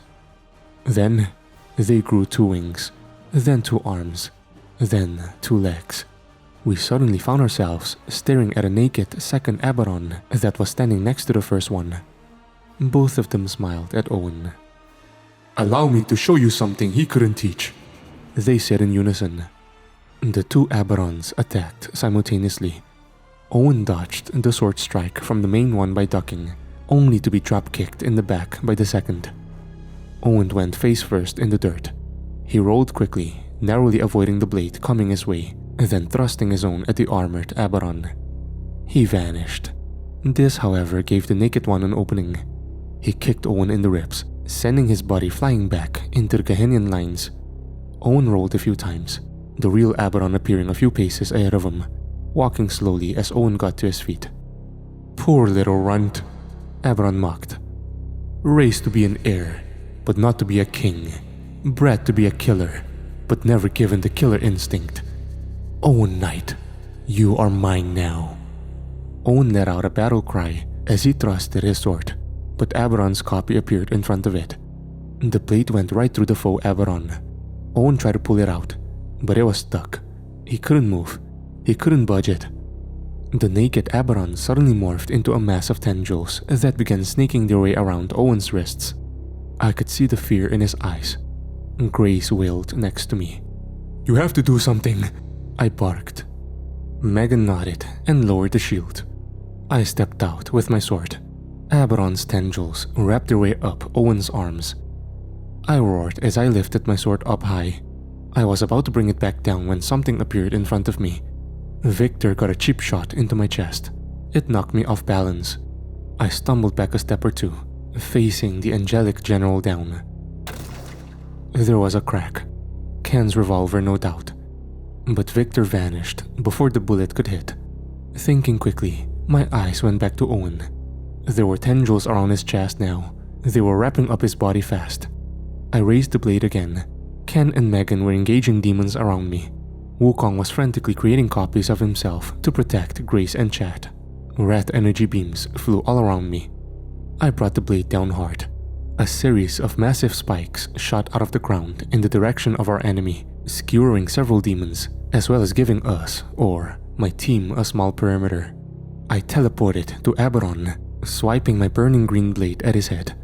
His eyes grew large as he took a step back. My sword grazed the opening between his neck and chest piece. I could see a small cut. I could smell the blood. I followed this up with a wave of green energy that sent Aberon flying backward, whilst also scorching the tendrils that were trying to absorb Owyn. Aberon's eyes narrowed at me as his fingers touched the cut in his neck. I could see the rage in his eyes. He got to his feet in a hurry. I could hear the battle going on behind me. There were only 7 of us left. We couldn't take on 1 billion. But we sure as shit would try. Owyn and I both ignited our swords as the demon horde began to surround us, Aberon glaring at the blood on his fingers. "Now might be a good time to do what you did back at the camp," Owyn said. "I can't." "Why not?" "I don't want to fuck up the landing zone." "Landing zone?" "Kill them!" Aberon screamed. The demons began to charge. But there was a blinding blue light that synced up with the loudest boom I've ever heard. And it was coming from right in front of the monolith to Earth Prime. I could see Aberon's eyes widen. The entire battlefield fell silent. All of us staring at the gargantuan blue portal that had opened in front of the monolith. Then came the horn, loud and thunderous. It shook the battlefield around us. It was followed by a trumpet. Then several more loud booms. All in a row. I could see the white lights flickering in. Then came the voice. A voice that somehow overwhelmed all other noises. Like a deafening cry. For victory. For vengeance. "For the 9th. Then came the booming voice of the 9th Roman Legion as they marched once more onto the river Styx. For the ninth. I could hear blaster fire. I suddenly could see Atlantean ships swooping in and engaging the dragons and locusts in the sky. Several seraphim were laying waste to the demon front lines with their massive eye-beams. I could see the 9th Legion as they led the charge straight into the Gehennan camp, their armor and more advanced weaponry cutting down demons in droves. The Atlantean military clashed with the formed columns on my right. This was a battle now, a full-on battle for the fate of the multiverse. My eyes went back to Abaddon, who glared at us. There were gunshots behind me. Ken and the rest of my team were pulling up. I could see Abaddon consider it for a moment. He considered coming after us. He gritted his teeth. Then, he vanished, leaving us surrounded by a horde of demons that were in a frenzy amongst the chaos. They charged in. I snapped my fingers. We were suddenly at the blue portal, a portal that had to stretch a mile into the bloody red sky. Marcus waited for us atop his horse, which was standing next to a line of Devastators lumbering in that were followed by a line of Abrams tanks. You made it, Marcus said as he looked over us. That was when he realized that not all of us had actually made it out. He gave off a sad exhale, his eyes catching the tear-stained face of Grace. We turned back toward the battlefield, where our lines had been established. The Gehennan horns were sounding as they tried to regroup, but they were being pounded from behind by Atlantean aircraft. "What's the situation?" I asked. "We took out most of the pyramids. However, there's still several unaccounted for." "That's because they're down here. Abaddon deployed one to try and take us out at the rebel camp," I said. The situation on the beach really required us to either wipe them out or force them to retreat rather quickly. My eyes caught Michael and Gabriel laying waste to Gehennan air forces alongside the Atlanteans and their own seraphim. Dragons and locusts were ripped apart. Their blood and guts fell like rain. I also saw another familiar face directing soldiers on the ground. An angel we'd worked with a few times called Raziel. The beach hit was very quickly becoming a slaughter. The only issue was, we were still heavily outnumbered. "Don't let up. Keep pushing them back. Straight into the Styx," Marcus called into the comlink. And we had. Abaddon's forces had fallen back to the beachhead. We pressed our advantage as we pursued. And then, I could hear the buzzing before they appeared. 5 of them right above us. Holes opened at the bottom as to unleash their hordes upon us. Abaddon really was throwing everything at us now. The 5 obsidian pyramids cast shadows over the battlefield. The seraphim engaged, of course, their angelic beams of light colliding with them. One of the pyramids was cut right down the middle. It fell from the sky, landing on the beachhead and sending water and dust everywhere. The impact caused major casualties on both sides. Only that didn't even stall the horde of wasps coming out to get us, flying out of the dust and swarming the Atlantean line. I looked up at the other pyramids as they positioned themselves. Some dropped hordes of Lazarus crawlers, while others dropped more wasps. The fighting was quickly becoming chaotic. "Deploy the shielding," I could hear someone shout on comms. I think it was Thor. Blue energy shields formed over both the Atlantean and 9th Legion lines. Something was wheeled out next to us. Kali walked out ahead of the device. It looked like a massive, futuristic cannon. She directed the Atlantean soldiers as they pulled 4 of them out and lined them up. The cannons began to glow. "Aim for the swarms," Kali commanded. Ra came walking out and stood next to us. "Pull the seraphim and aircraft back," Ra said. "Fire!" Kali screamed. Marcus did just this. There was a sudden scattering of our air forces. The cannons boomed loudly as they fired their artillery. These rounds collided with the black swarm of wasps. Massive orange and red balls of energy suddenly exploded. They were almost blinding. They weren't large enough. Don't get me wrong, they killed tens of thousands of the swarm. But there were upwards of millions. They came straight at us now. I gripped my sword. The seraphim lowered down ahead of us. Then, they fired their optic beams. I'd only seen one seraphim in combat before. This was around 60. 60 man-sized winged eyeballs fired their optic beams into the swarm. These beams were powerful, radiating so hot that if the creatures were too close, they'd spontaneously combust. Where the hell were these things during the attack on the Keeper base? The cannons fired another salvo. More explosions went off. I exhaled. They're retreating. They're retreating. A voice called out onto the comlink. And they had been. We pushed a Gehennan army that outnumbered us nearly 10 to 1 into the sea. The demons simply ran into the water as their dragons and locusts pulled out. I turned and looked at Marcus. He sat there, stone-faced.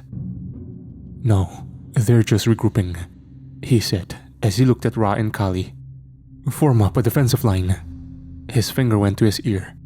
Maxus, pull the 9th back about 50 yards. I could see our formations starting to shift. I'm closing the portal for now, Marcus said sternly. He snapped his fingers. The portal simply vanished. Michael and Gabriel landed nearby. What now? I asked. They're going to try and counterattack. They don't have the firepower, but they do have the numbers, Michael said. So how do we end this then? I asked. We have to kill the king, said Gabriel. I sighed. That was easier said than done. We had to find them first, which meant we needed to find their rallying point, which was probably across the sea, or maybe they didn't have one. I don't think Abaddon expected to lose a battle on Gehennan soil. I don't think Abaddon expected to fight a battle on Gehennan soil. There was also the matter of Ophelia. We couldn't exactly teleport off the beach, not with the containment warding. We could teleport around the beach, but not off of it. Unless Marcus used the master key. In theory, we could go to the 9th level. Marcus, I said. Marcus looked at me. He took a deep breath, almost as if he knew exactly what I was thinking. Trent, just send me, I said. I'd already thought this through. I'd go get her myself. We had defenses all around the portal. She was my wife, and I knew Abaddon was about to do terrible things to her, even more so now that he was angry. Marcus exhaled.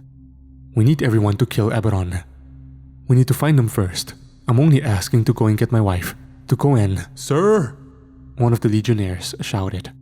Marcus and I turned to him. There's a prince here requesting a parlay. The whole group that had been standing there all looked at each other. A fucking parlay? Why? Did they want to negotiate?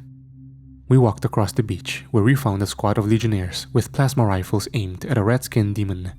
One who I instantly recognized as Asmodeus. Well, that was quite a dramatic turn of events, he said with a smile. Asmodeus, it's been a while, said Gabriel. Not for him, Asmodeus said as he gestured to me. What do you want? Asked an unfazed Marcus. Look at you, once the centurion, now the general, Asmodeus said. You still making murderers ejaculate glass? Asked Marcus. Asmodeus shrugged. Pain is a currency down here. Now what do you want? Asked Marcus.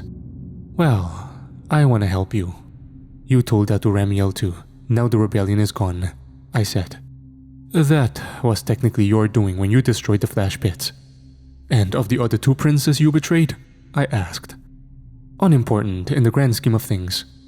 What help do you think you could possibly provide? Asked Michael. Asmodeus rubbed his chin as he thought for a moment. I want to make a deal, he said. Again? What could you possibly provide that we want? How about an opening? He said in an icy voice. What kind of opening? Asked Marcus. An emergency meeting. Abaddon has called his generals to the capital. Marcus looked down at me, then to Michael and Gabriel. Why? Asked Michael, who hadn't taken his eyes off of Asmodeus. Asmodeus smirked. The flesh pits are gone. You just defeated his armies on Gehennan soil. You made hell feel something it hasn't felt since the days of Enoch. You made Abaddon feel something for the first time in his entire existence. Fear. Fear? I doubt it. Gehenna needs to consolidate its forces. Abaddon needs to establish loyalty amongst his people. Now that death down here is, well, death again. He can't afford dissidents. I said. Is that why Asmodeus isn't headed there now? Asked Marcus as he eyed me and then the demon. He was helping the coup. Then he switched sides. Now he wishes to switch back, said Michael as he crossed his arms. Asmodeus shrugged. I merely wish to do business. You kill Aberon, put Owyn on the throne, and then don't forget about the most loyal of his advisors once he's on it, he said. I couldn't help but look back at Owyn. He stood there with his wings wrapped around himself, almost defensively. To be fair, he'd almost been absorbed by Aberon. I could see the exhaustion on his face, the frustration, the worry. It really made me wonder, did he actually want to be king? Who am I kidding? Of course he didn't. He was just a fucking kid. He didn't ask for this. My heart ached for him, but that was a problem for later. We had to deal with today. Now. Marcus looked us over. I don't trust him, he said. Michael nodded. How do we know this isn't a trap? Asked Marcus. Asmodeus shrugged again. Let's just say the king isn't my biggest fan at the moment. Why is that? I asked. Asmodeus snapped his fingers. Above his left hand appeared a severed head. Victor's head. How? Asked Michael. I found him during the retreat. He never saw it coming, Asmodeus said as he turned the head to look at him. He never really liked the princes and dukes of hell anyway. But this one, Aberon's top general from the moment Keith Gonzalez shoved a sword through his throat? Heh. Asmodeus gave a sad exhale. I miss the old hell. Lucifer trusted us. He didn't complain about production, about keeping the seal powered up. He could do it on his own. Then Aberon cut his wings off. Then all the torturing became business, and not punishment. You're sick, Marcus said. Asmodeus put his hands up. I'm an archdemon. How heavily guarded is the capital at this exact moment? Asked Michael. 2 legions of new guardsmen, led by Legion himself. Then an additional brigade of demons, Asmodeus said. We all looked at each other. It was time to make a plan. It took a few more minutes of discussion. Here's what it boiled down to. We knew that Gehennan forces would come back to the monolith. We knew we couldn't leave it unattended. So we came up with an idea. I would lead a small force straight to the Capitol building. Our goal would be to take out Aberon. Asmodeus would explain that in doing so, we could instantly install Owyn on the throne. That he would back up Owyn's bid, and that there was a high chance that, without Aberon, the rest of the princes and princesses would too. Owyn could then dissuade any invasion force with a simple command. So what force could I bring? Well, we needed a large force at the monolith. We weren't expecting an attack until after Aberon's meeting. So the idea was to move in fast with every powerhouse we had, while most of the 9th Legion and Atlantean military held their ground. We'd also bring some auxiliary forces to distract the main guard around the city. These consisted of all the Devastators and Green Knights, as well as a century of 9th Legionnaires. We also had Thor leading a team of Valkyrie alongside Freya, or as I knew her, my mother-in-law. I haven't written about her much. I hadn't seen her since the wedding. I was almost afraid to try and speak to her in the staging area before we departed. I did kill her daughter. She hugged me when she saw me. It wasn't your fault, she'd whispered. I'd wanted to cry, but I held it in. Now, she and Thor were standing by as Marcus used the master key, the blue stone hovering above one hand, his eyes glowing a neon blue to match. A small portal opened up. It led directly to an alleyway. The buildings and surrounding area all looked to be carved from the same obsidian rock. Thor nodded at us as he led his forces through. There were about 50 of them. Their job was to hit the front gate, make it look like an attack was coming.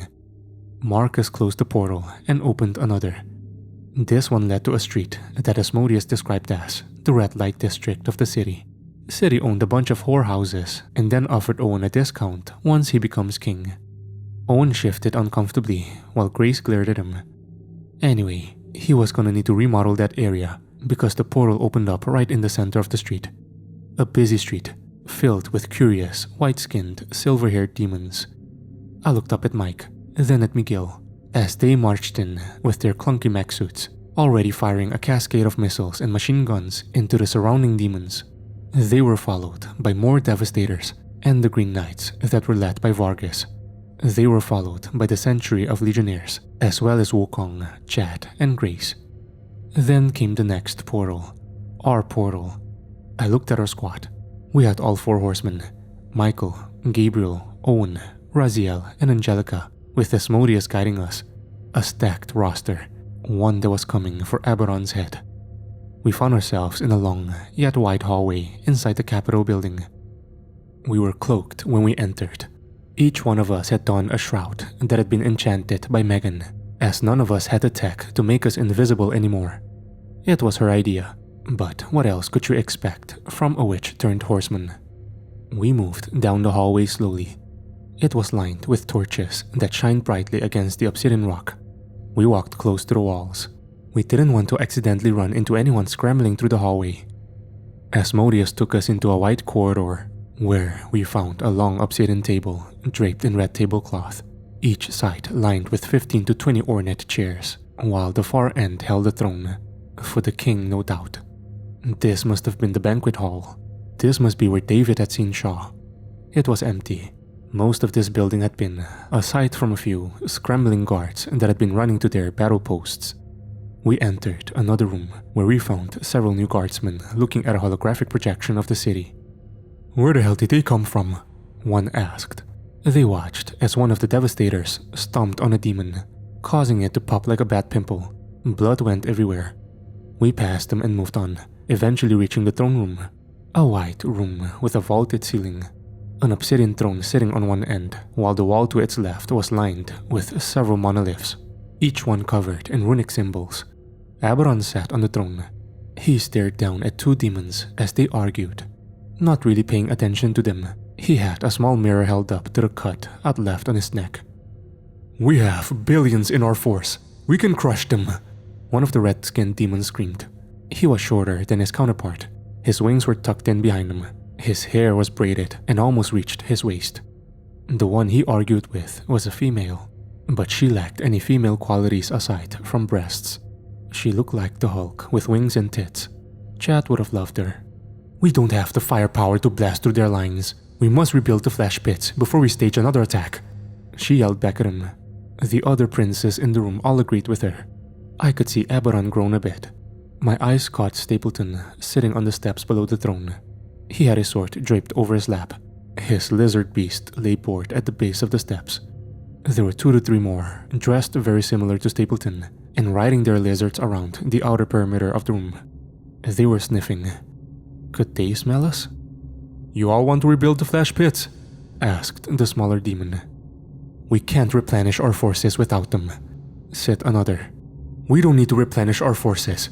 Our army is large enough as it stands. They're already here, in the capital. We must strike them down before it's too late. The smaller demon protested. Pazuzu? Aberon asked. The smaller demon looked up at him, then quickly averted his eyes. Yes, my king. Step aside, Aberon said as he got to his feet. Stapleton stood as well. How many of you are in agreement that we must rebuild the flash pits before staging an attack? Please, raise your hands. The Hulk demon raised her hand. Then, every single prince in the room did as well, aside from Pazuzu. I see. And what of the attackers in the capital, or the invaders on the Styx?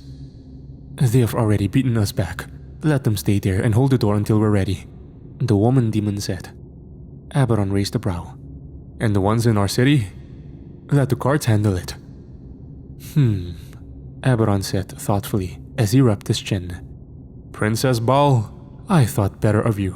My father thought you were a warrior. I mean, you even trained me. But here you are.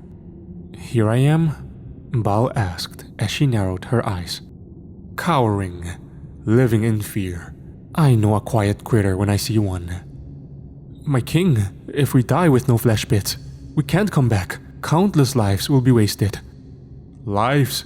Bitch, we're in hell. We can rebuild the flesh pits after we've killed the invaders and put them on spikes in my gardens, Aberon said with a cruel smile. How? They pushed your army into the sea, she asked. A minor setback. They took us by surprise. We were spread around the room now, all waiting for our moment to pounce. all trying our hardest to avoid the lizard creatures. "My king, we must be smart about this." "Are you afraid, pal? Is that why you princes are all sniveling in here? Are you afraid of the big scary Trent Grayson? Afraid of the centurion that just won't die? Come on, I am your king. I will give you something to fear." He boomed as he raised his hand. Tendrils exploded out of his palm and wrapped Pal up in a matter of moments. Her screams were very quickly muffled as she struggled against his tendrils. Then he simply absorbed her. His congregation went deathly silent. "Anyone else?"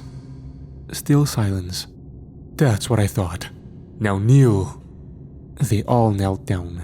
"Look at you, cowards all of you. Ever since you fell with my father, that's all you've ever truly been. That's why you lost the rebellion and the First Gehennan War, because you're too afraid to get your hands dirty when the stakes become real. Well, now it's time. We will force their disgusting forms out, or die trying. We will keep the seal standing for 1,000 years. We will." Aberon's eyes flicked over to where I was standing. He tilted his head and smiled wide. Well, well, well. It seems we've gotten some visitors," he sneered. I pulled the hood of my cloak off. The rest of my team did as well. Aberon laughed nervously as he looked at us all. We'd fanned out around the princess. There were 8 or 9 of them. The guards on the lizard creatures didn't hesitate. One charged at Michael. That went about as well as you'd expect. Michael moved in a blur. The creature and its rider were suddenly missing their heads. Another engaged Ken and Megan. Ken fired 2 shots. Ken got 2 kills. I charged forward, gunning straight for Aberon. I was intercepted, however, by a prince. This one had a spear. It also had the lower half of a rat serpent with a human-like torso. It thrust its weapon at me. I sidestepped and brought the bottom blade in an upward swipe that lopped its spear tip off before spinning and stabbing the emerald blade through its chest. The princess engaged us. An alarm sounded. It was more of a horn. The room suddenly flooded with guardsmen. Aberon stood in front of his throne. His sword was ready for whoever attacked him first. That prize went to Gabriel, who appeared above the king with his glowing white blade, bringing it down hard on top of Aberon's head. Aberon suddenly sidestepped his own blade, moving lightning fast as it slashed across Gabriel's chest. Gabriel looked surprised by the speed of the attack. He stumbled down the stairs before hitting the floor. I pressed forward, only to be cut off by Stapleton, who leveled his sword at me as his lizard creature bucked backward. I could hear the blaster fire going off behind me.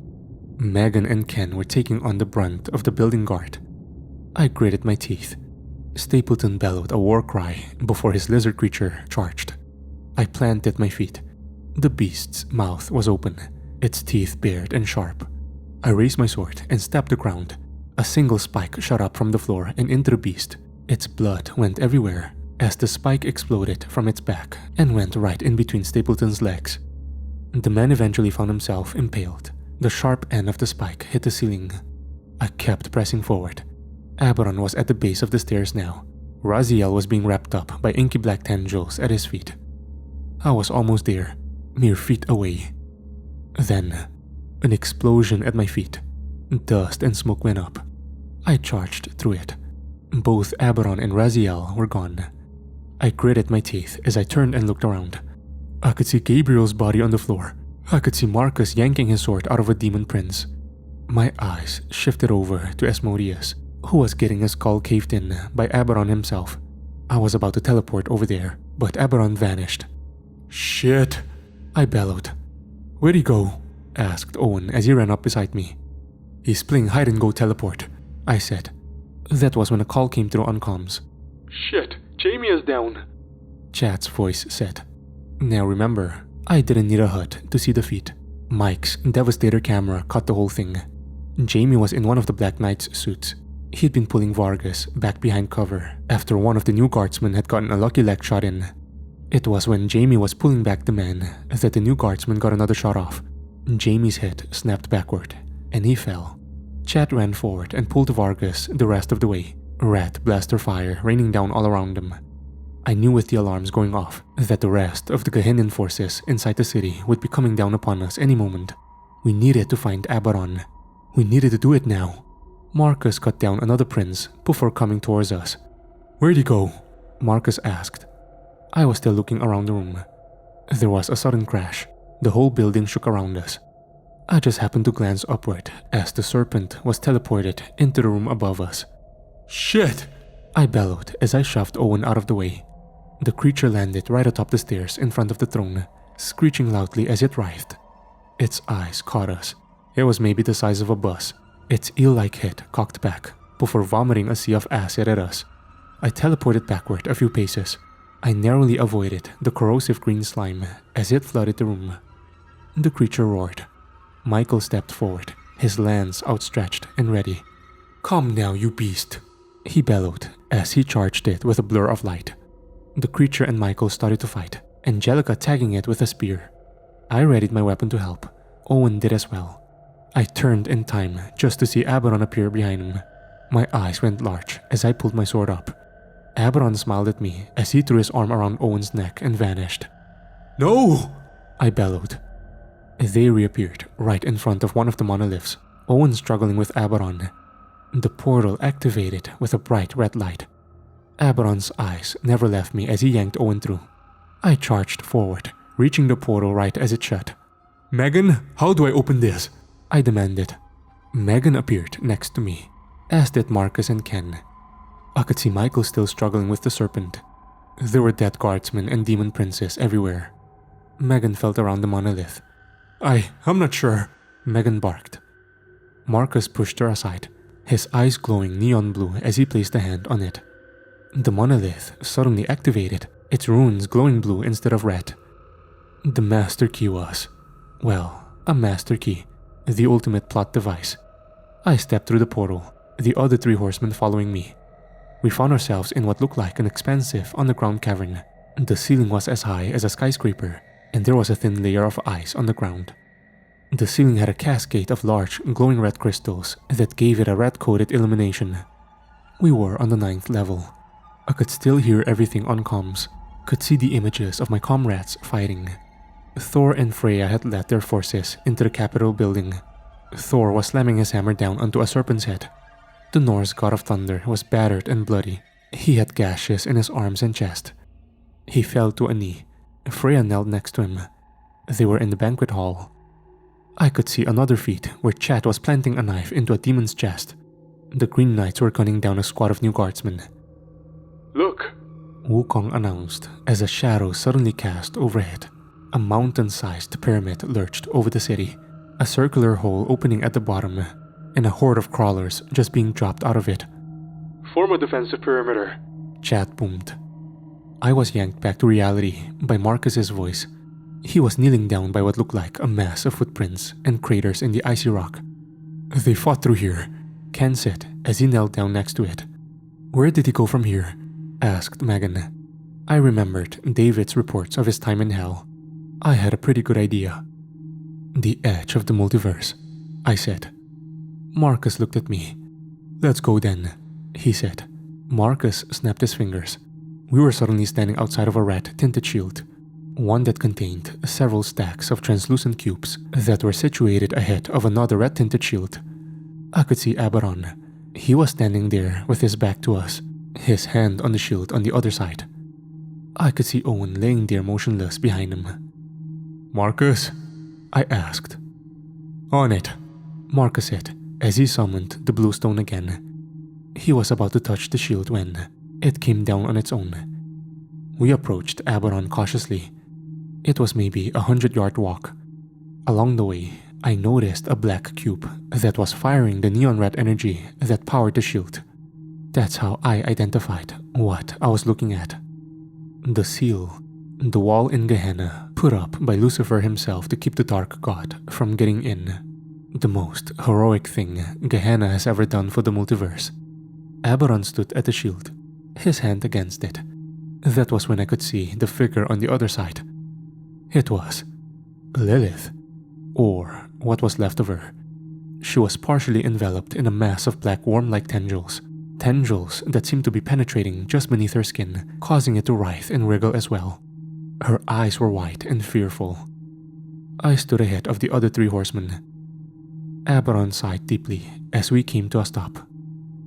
And when he had opened the fourth seal, I heard the voice of the fourth beast say, "Come and see." And behold, a pale horse, and his name that sat on him was Death. Aberon turned and glared at me, his eyes full of hatred and raw rage. And hell followed with him. Ironic, isn't it? Hell following the Horsemen. Just goes to show you the nature of humanity. They won't thank you. They'll find a way to fear you, or blame you. It's human nature. His eyes glanced over at a torture box to his right. My gaze followed his. My heart leapt into my throat when I saw her, hairless and completely naked, laying at the bottom of a torture box. My wife, Ophelia. He smirked at us. I thought about absorbing her. Him too. He exhaled. You can't get a soul back once it's part of a collective. It lingers in the back of my consciousness. I hear their screams non-stop. I feel their fear, their madness. I can hear Lucifer's thoughts, see Raziel's hopes and dreams. It is maddening. How did Dagon deal with this? I'd pulled my weapon by now. The top plate was glowing brightly. Aberon eyed me up and down. Then there's your progenitor, Abel. I can't seem to locate his consciousness in my collective at all. Maybe he shut down. Maybe he's completely gone. His memories are there, but his essence erased into nothingness. Death is dead. I killed him. But the voices of my collective aren't even the worst ones I hear. Aberon spoke slowly as he turned back to the seal. The worst one is his. Always vying. Always toying and conniving. That's where my mother learned it from. From her black god. From the darkness. Will you stop monologuing? Ken asked. Aberon's eyes shot to Ken, then to Marcus, who had a sword and shield ready. Megan had her dagger out. Finally, he landed back on me. He told me this would happen. He told me how this ends. Come now, Horseman. Come die.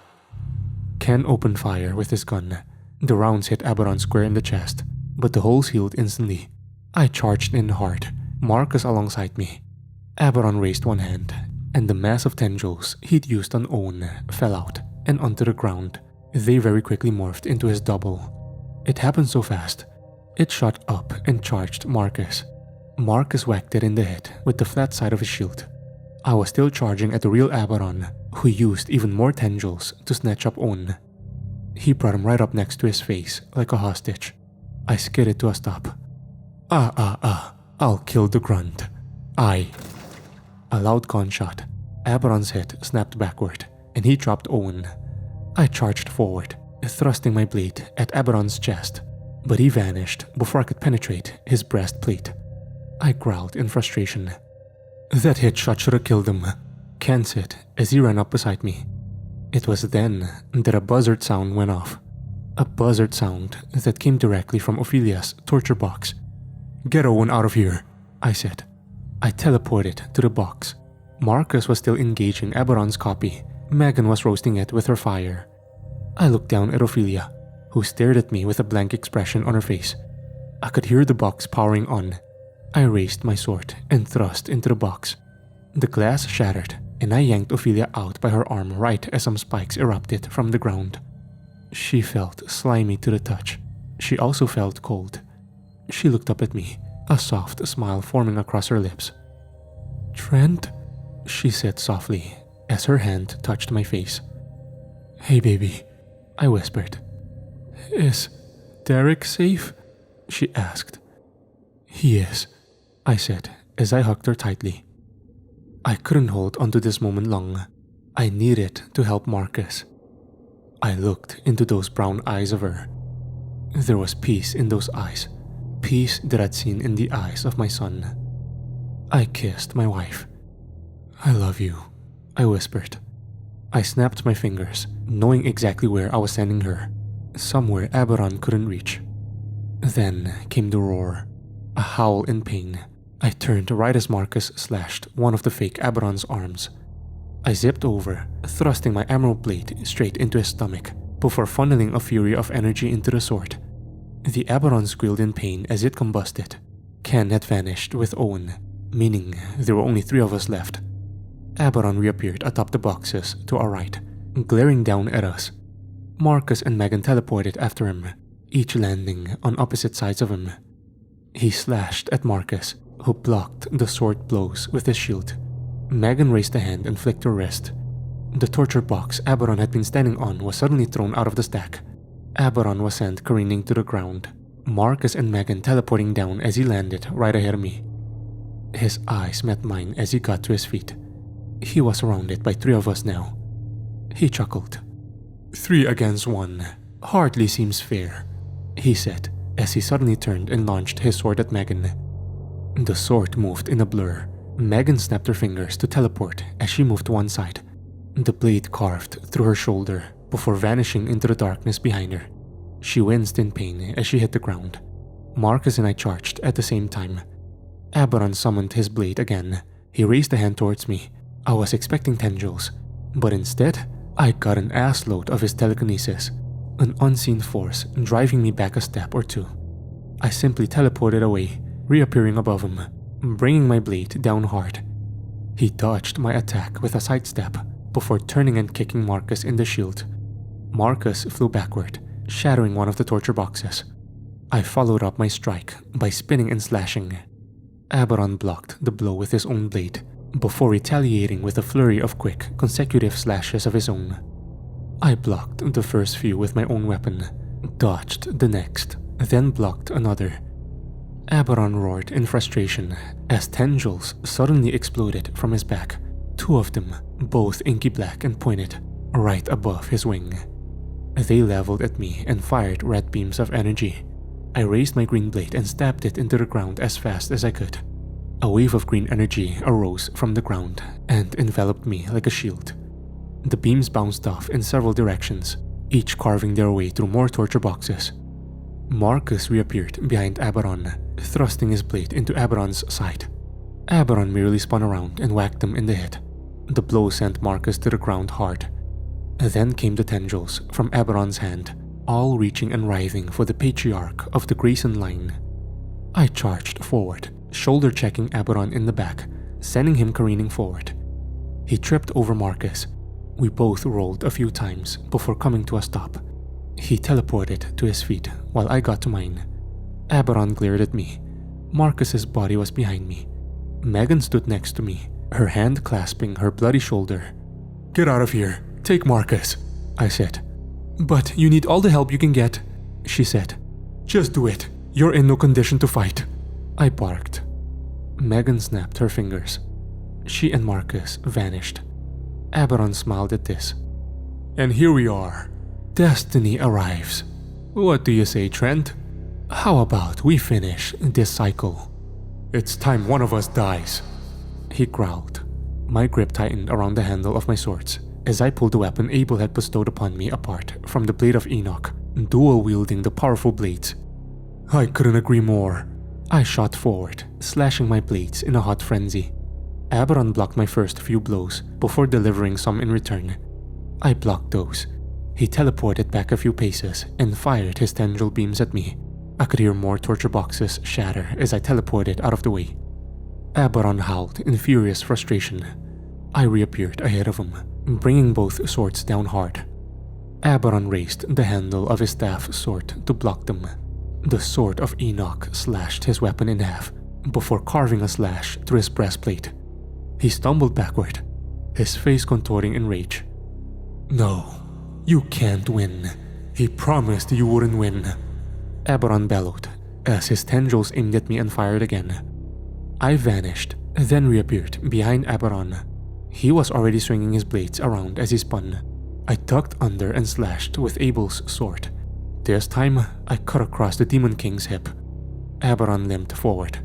I could see the cut already healing, his glare full of hate, his tendrils aimed at me again. "I'm going to absorb you. I am going to make you watch us feast on your boy's flesh at our next banquet," he bellowed as his tendrils exploded out of his forearms and back. All were long, and all were coming for me. I didn't panic.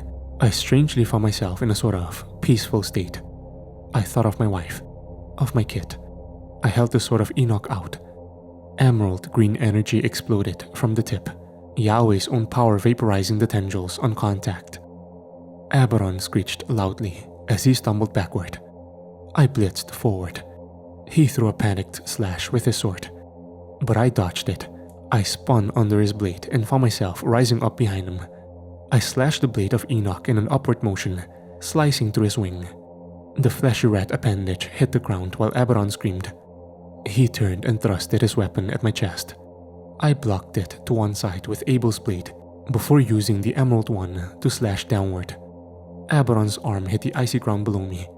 I brought the same black blade up, and point first, I drove it into Aberon's heart. The demon coughed up a sputter of blood, then fell to his knees, his black eyes staring up at me with a mixture of bewilderment and sorrow. Was it sorrow? He promised me.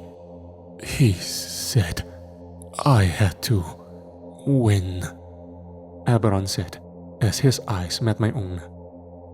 I thought of this moment. I thought long and hard about what to say when I'd finally ended this piece of shit. I wanted to say something cool. I wanted to say something badass. But I just couldn't think of anything. But when I was standing there, listening to his dying confused ramble, I again thought of my wife. This was for her. This was for the woman he'd taken from me. This was for all the friends we'd lost during this fucked up journey. And I knew exactly what to say. Something Ophelia had repeated time and time again. Cry about it. I slashed with Abel's sword once. Aberon's head rolled across the icy floor before coming to a stop.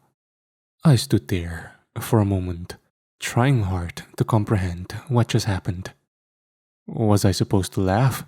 Cry? The fight was over. My eyes wandered up to the seal, where I could hear Lilith thumping it weakly, her eyes still wide and full of fear. Trent?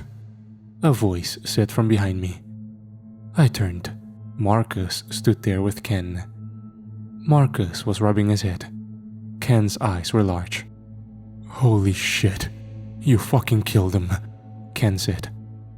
I looked down at the head. Yeah, I did.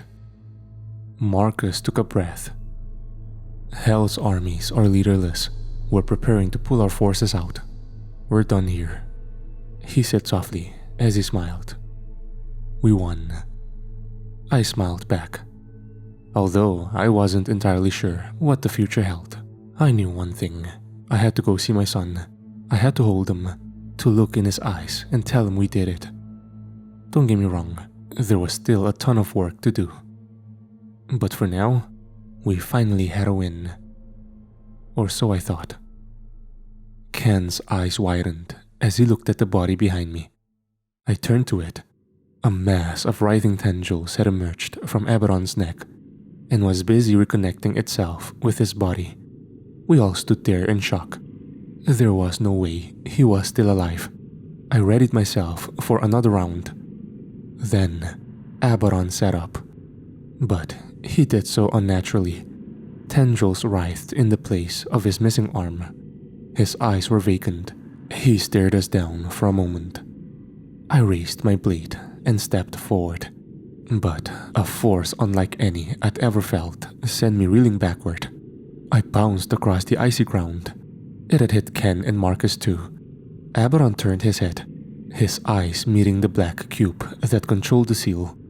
He raised his missing arm and several tendrils snaked over to it. They snaked and slithered around it. I got to my feet, readying my sword for a fight. I teleported closer, or I tried to. I found myself further away than I'd wanted. I tried to storm forward, but an unseen force kept me there. What was Aberon doing? Was he trying to destroy the seal? Was he that much of a sore loser? Aberon! I bellowed. He turned his head to look at me, his eyes black, a serious look in his eyes. Then came the ethereal voice. Aberon has been evacuated from this body. That was when I realized what had happened. Those special powers stolen by Aberon from his brother, given to his brother by Amonu.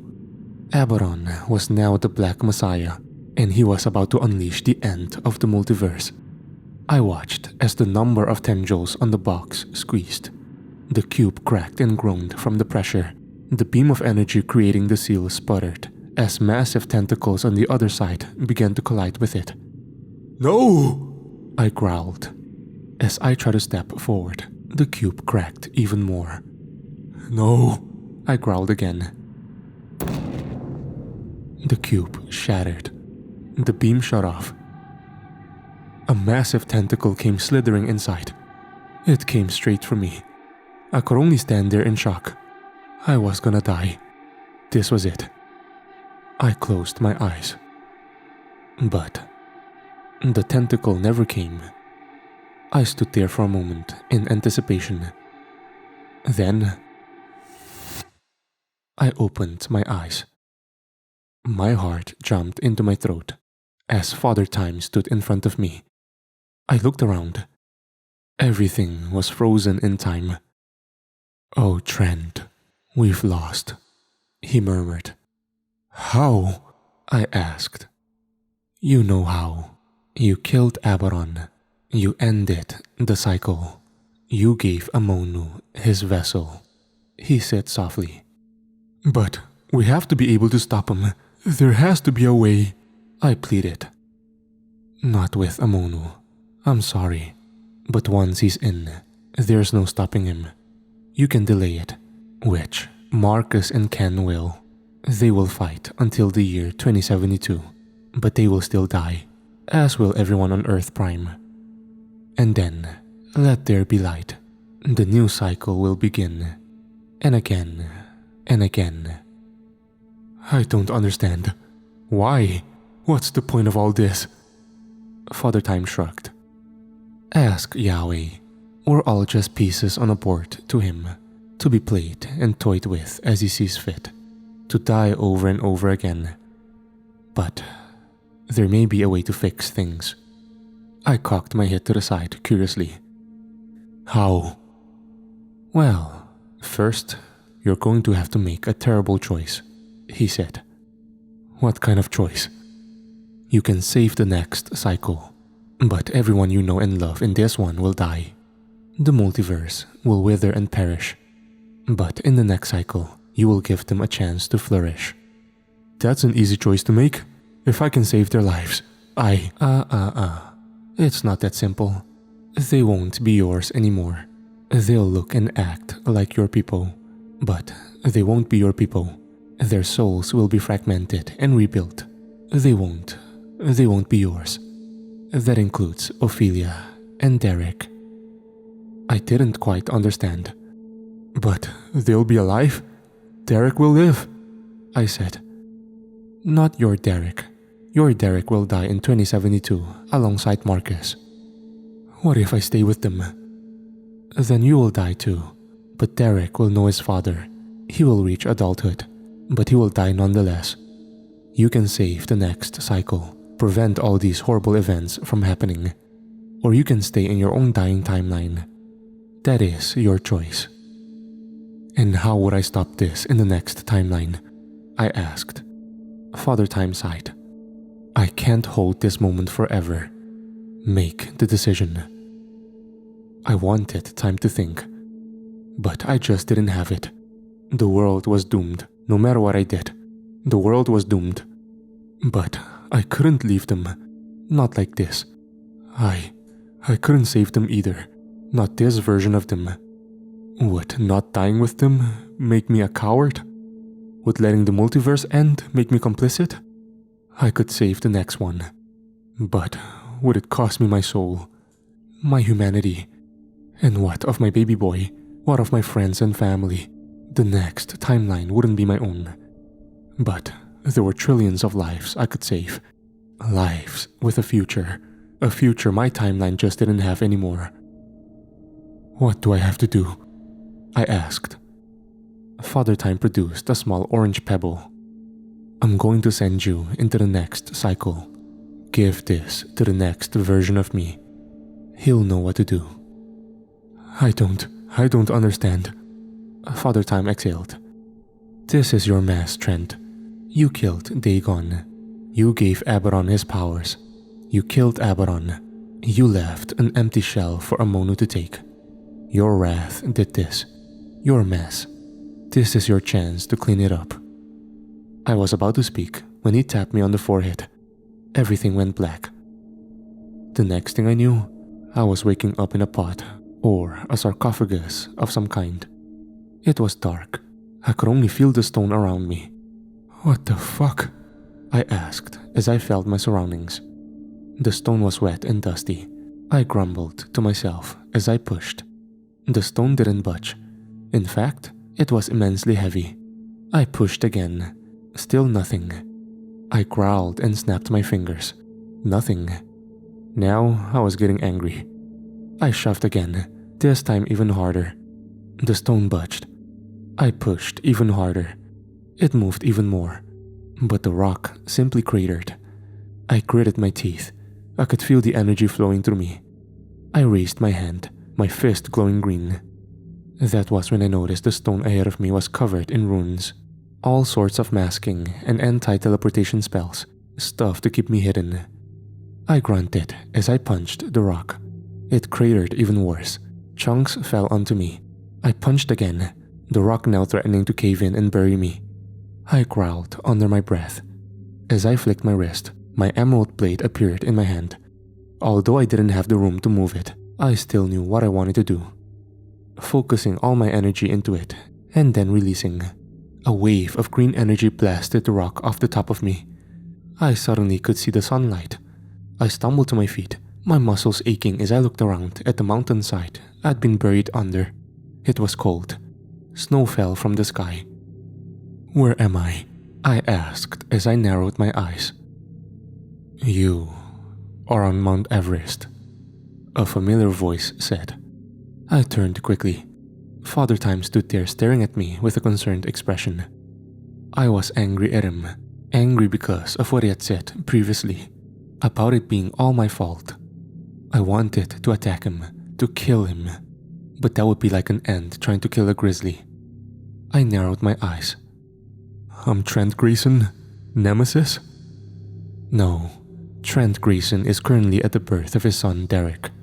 You're not there, so you're not him. You're also not a variant from across the multiverse, as Trent has none. It was then that I realized it. Father Time had done exactly what it said he was gonna do. I was in a whole new multiverse. My son was gone. Marcus was gone. Everyone was just gone. Then I remembered. The stone. I felt around my pockets before fishing the orange pebble out and holding it up to Father Time. "What is this?" he asked. "He said you'd know what to do," I said. "Who said that?" he asked. "You did," I said. Father Time narrowed his eyes as he plucked the stone from my hand. His eyes suddenly rolled to the back of his head as he opened his mouth and groaned. He came to as fast as he spazzed out. He glared at me as he took a moment to breathe. A memory stone from the previous cycle. How clever. That would explain why I can't predict the future around you. You're not of this cycle, he said. The last version of you said you'd know how I can save this timeline. Tell me. Father Time smirked at me. Well, Trent, the answer is simple. I have seen all possibilities of all possible futures. All end with Amonu coming in. All the ones where you survive, at least. I narrowed my eyes. What do you mean? Father Time scoffed. Isn't it obvious? Keeper of the Sword of Enoch? If you want to break the cycle, in order for it all to end, Trent Grayson must die.